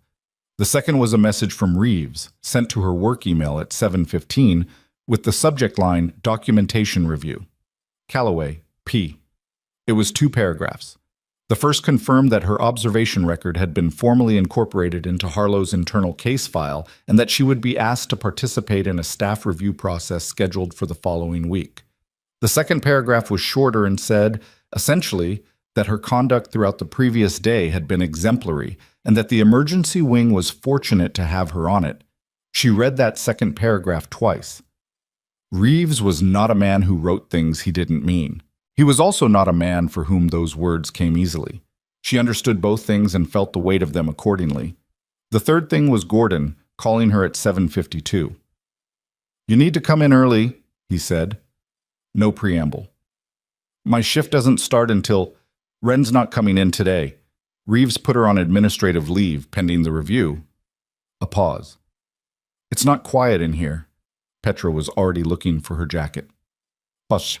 She understood what Gordon meant by not quiet when she walked through the wing at 8:20 and felt the specific atmospheric change of a workplace that has processed overnight information and is now recalibrating around it. In practical terms, this meant conversations that stopped when she rounded corners, the deliberate non-eye contact of people who were deciding where they stood, and Kevin at the nurse's station wearing the expression of someone who had known Wren for 3 years and was currently figuring out what that meant now. "How's he doing?" Petra asked him, dropping her bag behind the station. Kevin knew she wasn't asking about Dubois. Suarez said stable overnight, ate again at 6, took water without prompting. He pulled up the overnight notes. She documented him resting within 2 feet of the door the whole night. Still looking for her. "Looks like it." Kevin glanced down the corridor toward Ward B. "Doctor, Adora is coming in at 9 for the first formal rehabilitation session. Mara Voss isn't... She's not on today's schedule." "She's at command. 0800 briefing." Kevin nodded, turned the overnight notes toward her. "There's something else." She looked. At the bottom of Suarez's overnight documentation, in the section for additional observations, was a single line written in neat clinical handwriting. 0347 hours.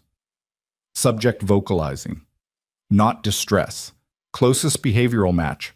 Low register content vocalization. Duration 4 minutes. Cease spontaneously. No intervention required. Petra read it twice. Content vocalization was the term for the sounds dogs made when they were dreaming or processing, or simply existing in a state that wasn't crisis. The sounds of an animal that had somewhere, under the weight of 6 days of acute grief, found a small pocket of something that wasn't pain. She handed the notes back to Kevin. "Okay," she said. "Yeah," he said. She went to check on Dubois, who was complaining about the breakfast, which meant he was fine. By done. The review process formally began at 10. It wasn't a single meeting. It was the beginning of a documentation and interview sequence that the hospital's HR director, a careful, methodical woman named Flores, explained would take approximately 2 weeks and involve every staff member who had been present in Isolation Corridor B at any point on the previous day. Flores was not from the wing. She had the specific neutrality of someone brought in specifically because they had no stake in the outcome, which was the right call, and also slightly unnerving in the way that all competent neutral parties were unnerving when you were not certain you'd done everything right. Petra gave her statement in a small conference room on the 3rd floor at 10:30. She had her notes. She had her time-stamped photographs. She had the clear linear memory of someone who had been writing things down in real time all day and had not been able to stop thinking about them since.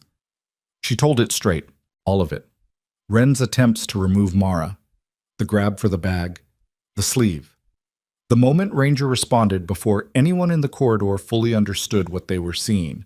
Olson's arrival, the board challenge, the phone call in the parking lot, all of it, in sequence, with times attached wherever she had them. Flores wrote steadily, asked 3 clarifying questions, all of them precise and relevant. At the end, she looked at Petra over her notepad. "You stayed on voluntary observation past your assigned duty period." "Yes." "Did anyone ask you to?" "No." "Why did you?" Petra thought about it for a moment.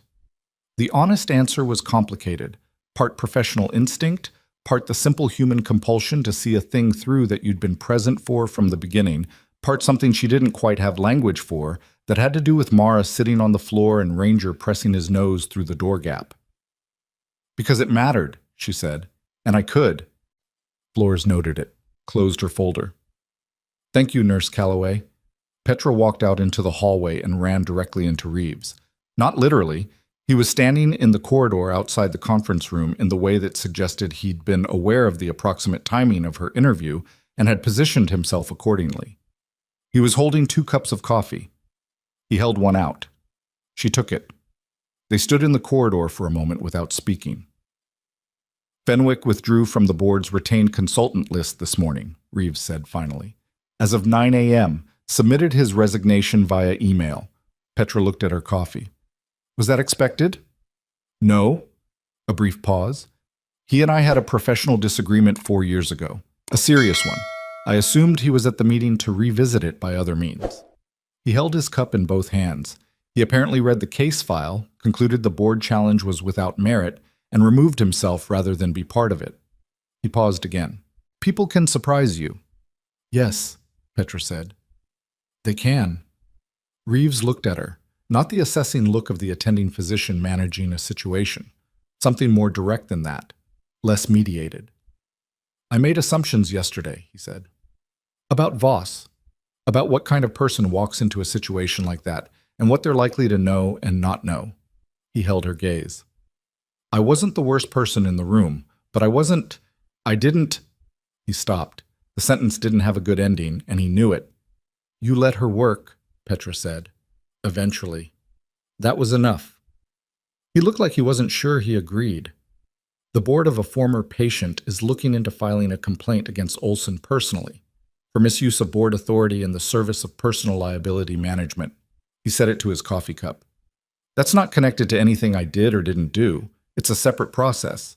But I thought you should know. Petra nodded. And Nakamura's leave is pending the review. Whatever comes out of that process, I'm not predetermining it. He looked up. But the record is the record. Yes, Petra said. It is. He nodded. Walked back toward the wing. Petra drank her coffee in the corridor and looked out the window at the morning and thought about records and what they were worth and how much they depended on the person standing beside the moment being willing to write things down. Mara came back at 2 in the afternoon. Petra was in post-op, updating Dubois' chart.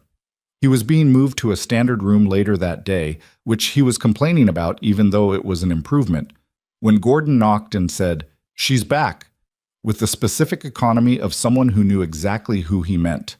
Petra finished the entry, capped her pen, walked to the corridor.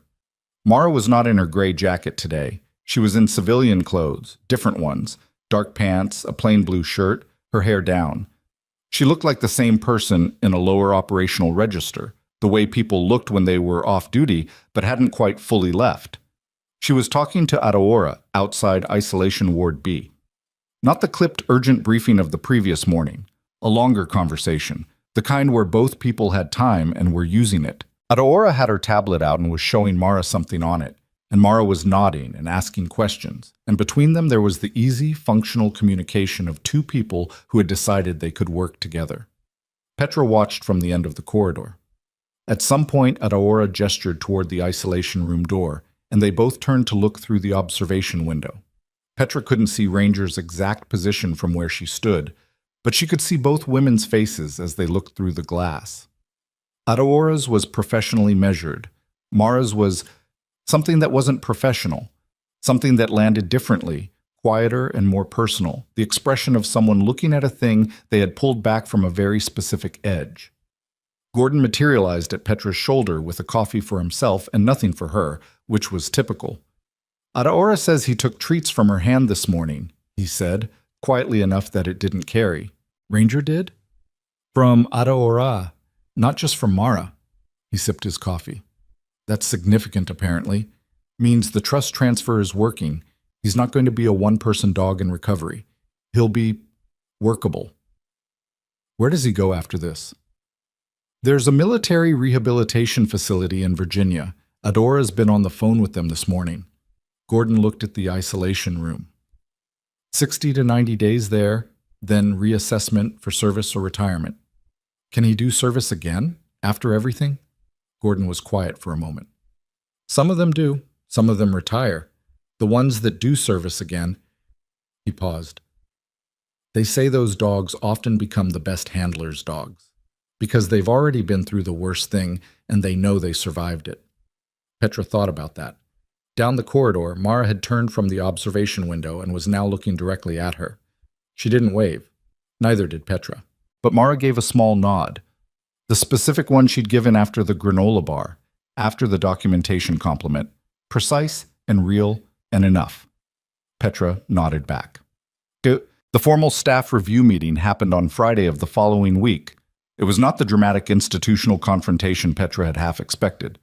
It was 2 hours in a conference room with Flores, Reeves, 2 representatives from hospital HR, and the medical director, a sparse, attentive man named Dr. Osei, who had read every page of the case file before he sat down and showed it. The findings were presented in sequence. Flores read them without editorial comment, which was the right call. What they found was Mara Voss's assignment and credentials had been legitimate and properly filed. The credential gap reflecting sealed military service records accessed only upon formal military inquiry. Her methods, while outside standard protocol, had been clinically effective and were supported by subsequent veterinary assessment. Petra's observation documentation had been compiled in good faith and with professional accuracy. Adaora's risk assessment was sound. What they also found was Ren Nakamura had made multiple interventions that exceeded her authority and had introduced unnecessary risk to both the animal and to a specialist whose sealed background she had not known when she attempted the handoff. The attempt to bring in Dr. Adaora without proper briefing, specifically, had been identified as the single action most likely to have resulted in serious injury if it had proceeded differently. Ren's leave was converted to a formal disciplinary record. She was removed from emergency wing charge duties pending a reassignment review. She would not be fired. The review made clear this was a determination made in light of her 11-year record and the absence of malicious intent. But she would not be in a position of authority over emergency wing protocol for the foreseeable future. She wasn't in the room when the findings were read. Nobody had expected her to be. Olson received a separate letter from the board regarding his conduct. Petra didn't see the letter, but Kevin, who had a source on the administrative floor that nobody asked too many questions about, said it was the kind of letter that attached itself to a personnel record and made certain future decisions very straightforward. After the meeting, Reeves walked with Petra to the elevator. "You're going to be asked to participate in a revised protocol development process," he said, "for military working dog cases in VA-adjacent facilities." He pushed the elevator button. "It'll take time. Probably a year before anything formal is codified." He paused.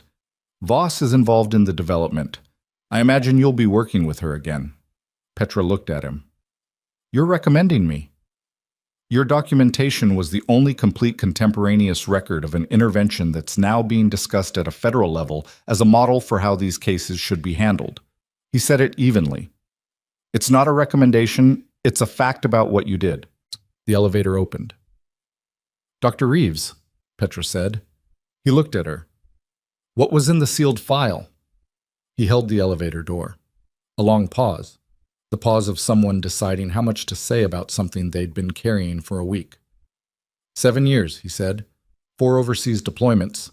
Combat trauma specialist embedded with K9 and special operations units. She developed the field recovery protocols that are currently used for both service animals and their handlers across 3 branches. He paused. She was medically separated. Honorably. The specifics are sealed further than what I saw, but the work she did is still being used, every day. He let the elevator door close.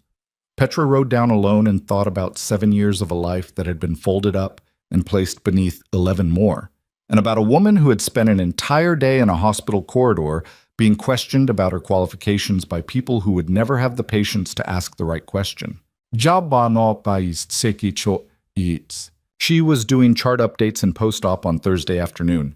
Reinhold had finally been upgraded to full recovery status and was being discharged Friday, when her phone showed a number she didn't have saved.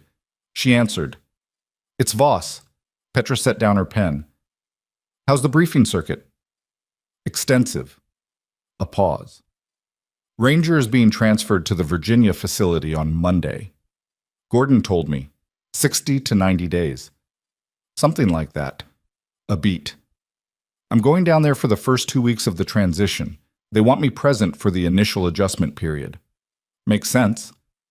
After that," Mara paused, and there was something in the pause that felt deliberate, like she was making a decision mid-sentence. After that, I've been asked to consult on the protocol development process. Reeves already told you, probably. He did. I'll be in Colorado Springs for at least part of it. Another pause. Adaora's involved. She's good. She is.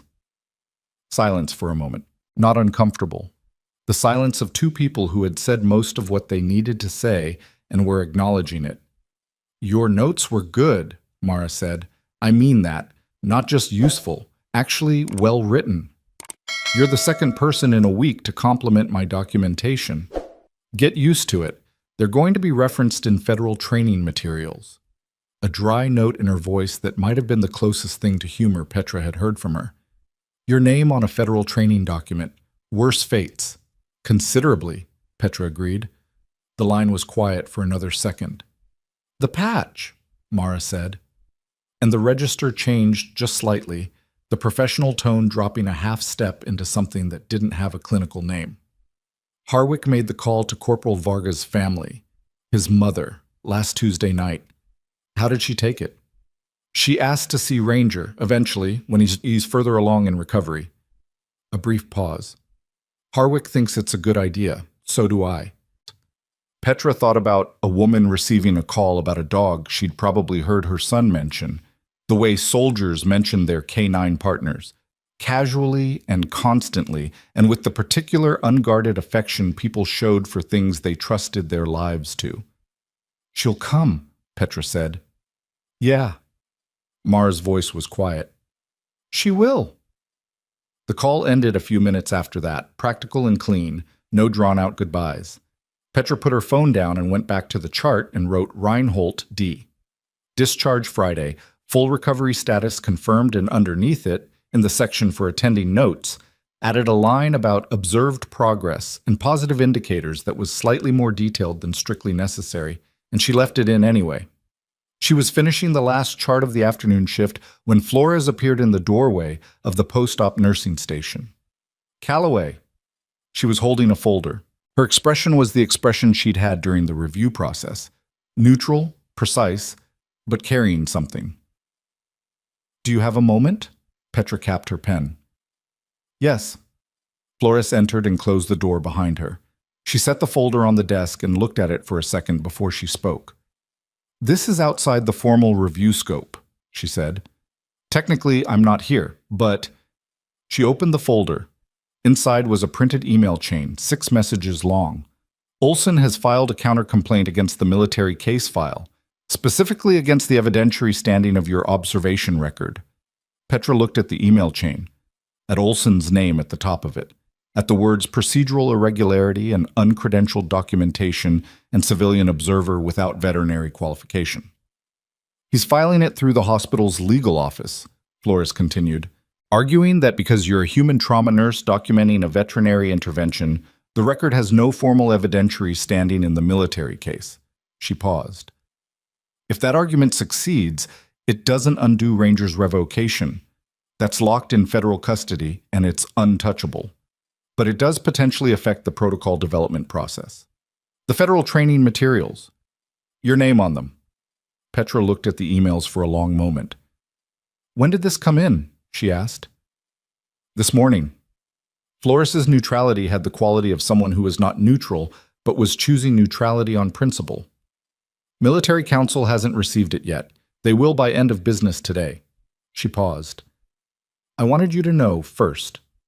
Petra looked at the top email, at Olson's name, at the careful, legally worded argument that was built on a technically true foundation. She was not a veterinarian, she had no veterinary credentials, she had documented a veterinary intervention. All true. All built in complete ignorance of what she'd actually documented, which was not a veterinary case at all, but a human grief response that happened to be expressed through an animal, which was exactly what Mara had said from the beginning, in the first conversation she'd had in this building, standing at Kevin's desk with a visitor's badge clipped crooked to her collar. He doesn't understand what the notes say, Petra said. Flores looked at her. He's calling them veterinary documentation. They're not. Petra picked up the folder, read the top email again. They're trauma documentation, human trauma response, grief, acute behavioral withdrawal, stimulus hypersensitivity. Every term in my notes is from human trauma literature because that's what Mara was working from. She set the folder back down. If he challenges them as veterinary documentation, he's arguing against the wrong record. Flores was quiet for a moment. Can you demonstrate that? She asked. I can write a one-page annotation of every clinical term in my observation record with its source literature and field of origin. Petra looked at her. Human trauma, combat grief response, PTSD behavioral indicators adapted for nonverbal subjects. She paused. It'll take me 2 hours. Military counsel will need it before they receive Olson's filing. Then I need a desk and 4 hours. Flores picked up the folder, held it for a second. I wasn't here, she said. I know. She left. Petra pulled out her chair and sat down and opened her laptop and started pulling her notes from her email archive, and she was 7 minutes into the annotation when her phone lit up with a message from Mara's number. Olson filed. I know, Harwick knows, write the annotation. Then a second message, arriving 30 seconds after the first. Also, Olson's legal counsel this morning, the woman who was with him on Wednesday. A pause. Then a third message. She used to work for the firm that handles VA medical liability cases in this district, until last year when she left under circumstances that are currently the subject of a state bar inquiry. Petra stared at her phone. Harwick's legal team found it this morning, Mara wrote. I don't know yet what it means for Olson's filing, but I thought you should have it. Petra set the phone face down on the desk. She looked at her annotation document, at the blank page waiting for words. Then she looked at the door of the nursing station, closed and ordinary, and thought about a woman who had spent a day being dismissed and had spent the days since quietly, methodically, ensuring that every piece of the record was exactly where it needed to be, and had, apparently, still not stopped. She picked up her pen. She started to write. And then the door to the nursing station opened, and the person standing in it was not Flores, not Gordon, not anyone she expected. And the expression on their face said that whatever Petra thought the last complication was, she had been wrong. It was Wren. Not the Wren who had stood over Mara in the corridor with a clipboard and 11 years of institutional certainty. Not the Wren who had grabbed a bag strap and exposed a tattoo she hadn't been meant to see. This version was wearing civilian clothes, dark coat, no badge, which meant she had come in through the front entrance as a visitor, and she had come deliberately, and she had found this specific room, which required asking someone where Petra was, which required a decision. She looked like a person who had made several difficult decisions in the last 48 hours and was standing at the edge of one more. I need to tell you something, Wren said. Petra gestured to the chair across the desk. Wren sat, looked at her hands for a moment, then looked up. Olson called me this morning, she said, before he filed. Petra waited. He wanted me to sign a supplementary statement confirming that the observation process was irregular, that I had raised concerns about your qualifications in real time. She paused. Which is technically true. I did raise concerns. What did you tell him? I told him I needed to think about it. Wren looked at the desk. And then I drove here instead. Petra looked at her carefully. Wren was not comfortable. Discomfort was not something she wore naturally, and it showed. She sat with the residual posture of someone who had spent years being the authority in a room and was now occupying a chair in someone else's space, and couldn't quite resolve the contradiction.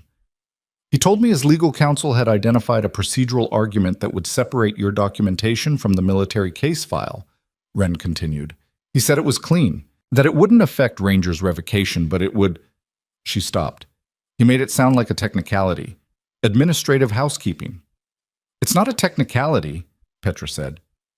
It's an attempt to invalidate the evidentiary foundation for the federal protocol development process, which would set back standardized care for military working dogs in VA-adjacent facilities by, I don't know how long, years possibly. Wren was quiet.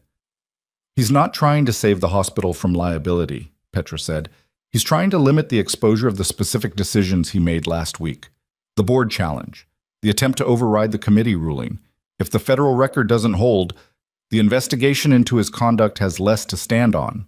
Wren said it flatly, like she'd already worked it out, and had come here because she needed to say it out loud to someone who would confirm the calculation. I know. Did you sign the statement? No. She held Petra's eyes. I came here instead. Petra looked at her annotation document on the laptop screen, at the half-written first paragraph. Then she looked at Ren. I'm writing a technical annotation of my observation record, establishing that every clinical term in it is sourced from human trauma literature, not veterinary. It would take 2 hours alone. She paused. You were a charge nurse for 11 years. You know the literature. Ren looked at the screen.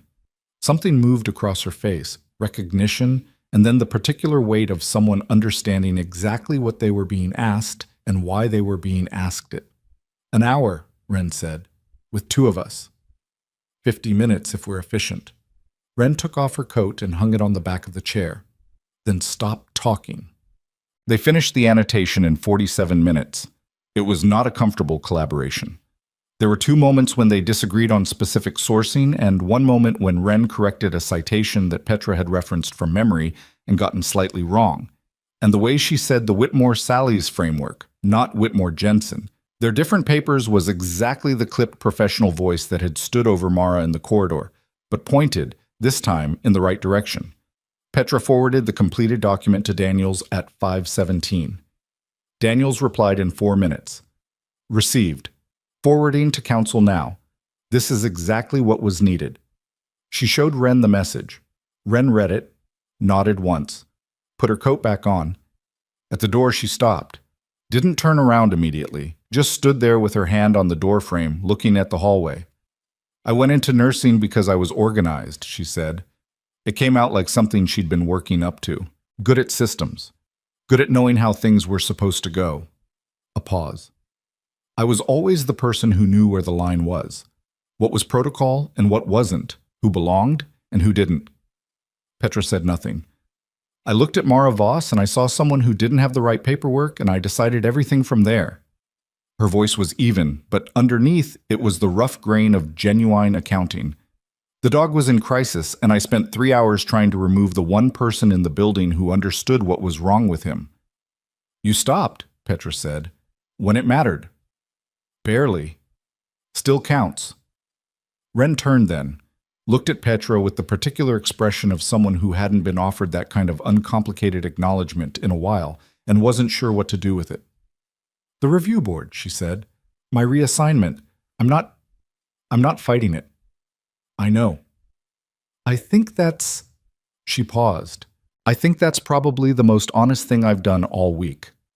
She left. The door closed quietly. Petra sat for a moment in the empty room. Then she opened a new document and started writing up her own account of the last 10 days.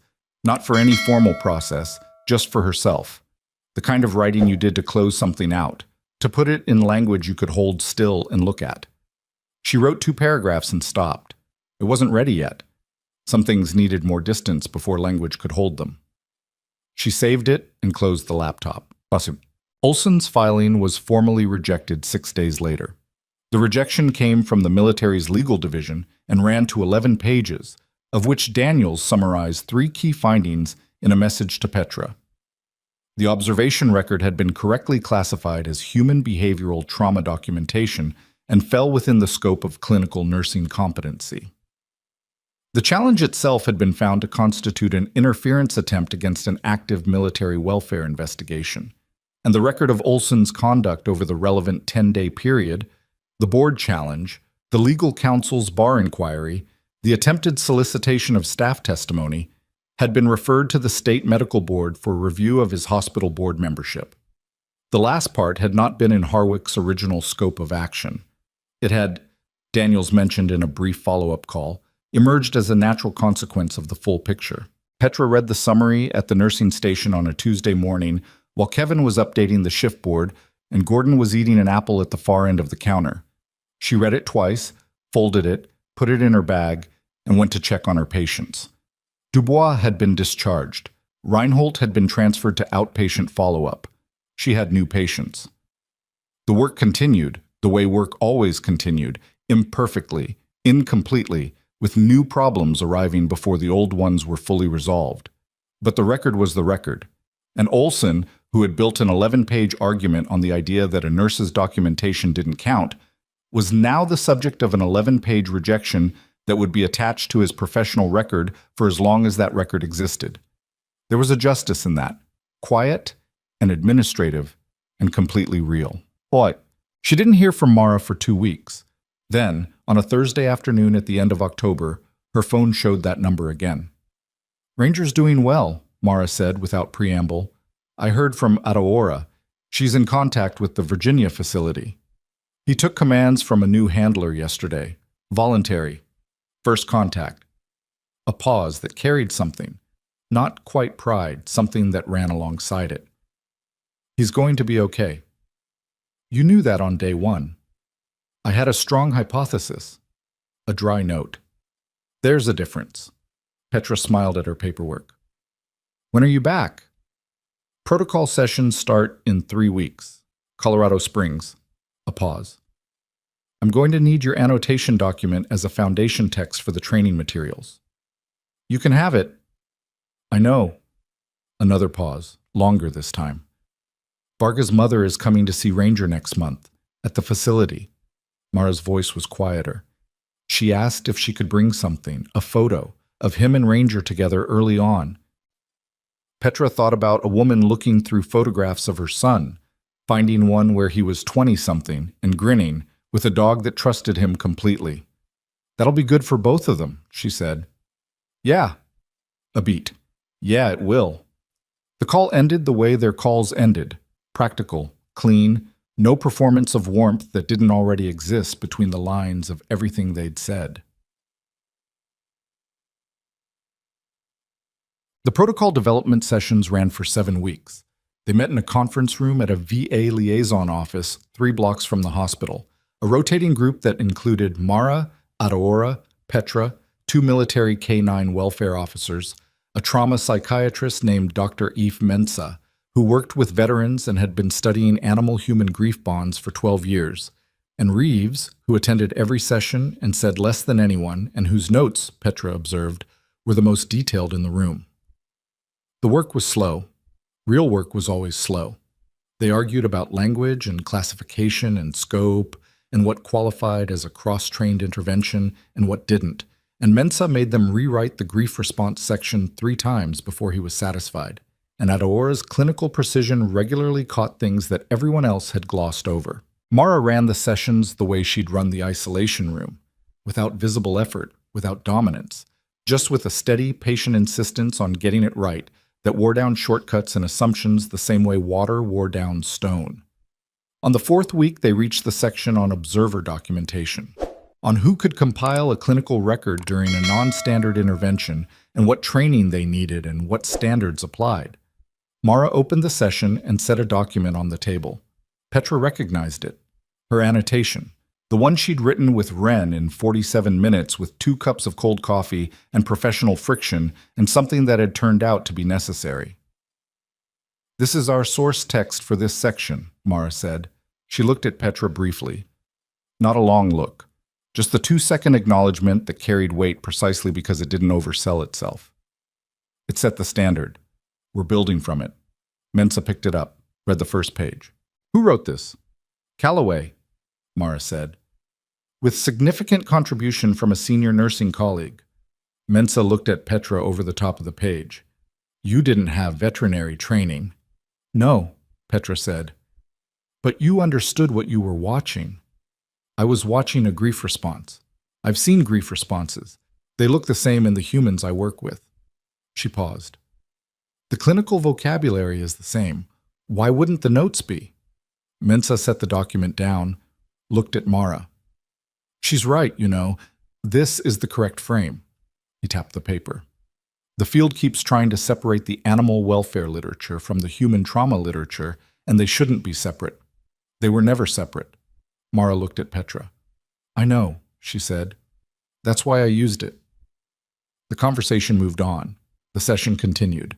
Petra wrote notes and argued about 2 sections and agreed with Aurora on a 3rd, and ate lunch from a box in a conference room chair at noon, and it was ordinary and unglamorous and the most purposeful she'd felt in her professional life since she tried to remember. She couldn't identify a clear before. On the last day of sessions, Mara arrived early and set something on Petra's chair before anyone else came in. A copy of the draft protocol. The full document, 112 pages. On the cover, in the field marked contributing authors, there were 6 names. Petra Calloway, RN, Harlow Veterans Medical Center, was the third one. She looked at it for a moment, at her own name in a document that would go to federal review and, if approved, into the training pipeline for every VA-adjacent facility in the Western District. It was not a dramatic moment. The fluorescent lights of the conference room were doing what fluorescent lights did. Someone down the hall was microwaving something that smelled aggressively of fish. Mara was setting up her laptop and not looking at her. Third, Petra said. Alphabetical, Mara said. Adora starts with A. Adora insisted on going after you, said you'd been there first. A pause. I didn't argue. Petra set the document back on the chair carefully, like it was something that warranted care. Ren should have been in this room, she said. It wasn't absolution, it was just true. She knew the literature, she helped write the annotation. The annotation is cited in the footnotes.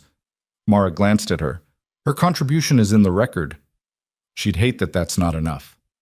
Yes. A pause. It's what she has.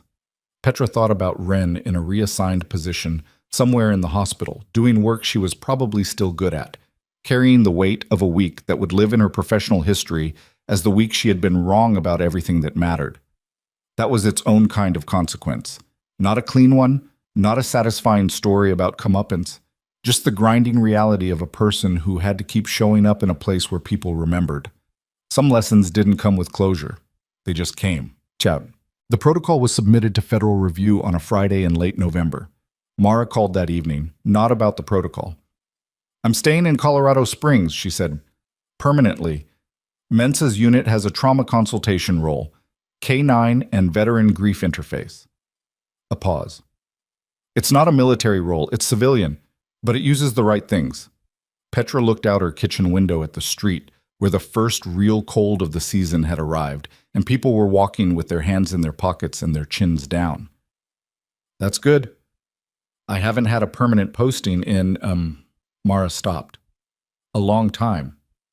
How does it feel? The pause was long enough that Petra thought the call might have dropped. Honest, Mara said finally. It feels honest. There wasn't much to add to that. They talked for another few minutes about Ranger. He was in the late phase of rehabilitation, responding well. The Virginia facility was cautiously optimistic about a reassignment to a training role, working with new K9 candidates rather than active deployment. A future built on what he'd survived rather than despite it. She'll find you. 3 words on the back of a patch, written by a 24-year-old in conditions Petra could only partially imagine, addressed to a dog who couldn't read them. An instruction or a promise, or both, written with enough certainty that the soldier had pressed it into the vest and left it there because he believed the right person existed and would arrive. And she had. Not easily. Not to applause.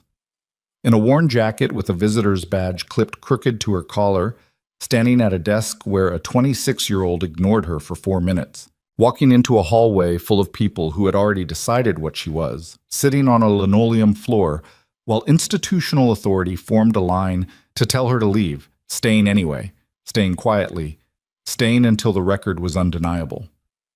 That was the thing about being certain of what you carry. It doesn't announce itself. It doesn't defend itself. It simply outlasts every room that tried to dismiss it. The protocol approval came through in March. Petra was in post-op when Mara forwarded her the confirmation. No message attached, just the official subject line and the file. She opened it on her phone while standing at the nursing station, read the first paragraph of the approval document, and put her phone in her pocket. Good news? Gordon said. Working on it, she said. He handed her a coffee. She took it.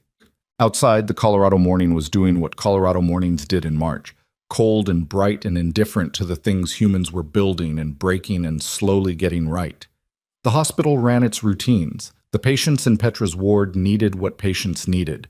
The work was ordinary and unfinished and mattered. Somewhere in Virginia, A dog named Ranger was learning to trust a new set of hands. Somewhere in this city, a woman who had spent 7 sealed years building something essential was finally doing it under her own name, in a permanent place, with a window she could look out every morning.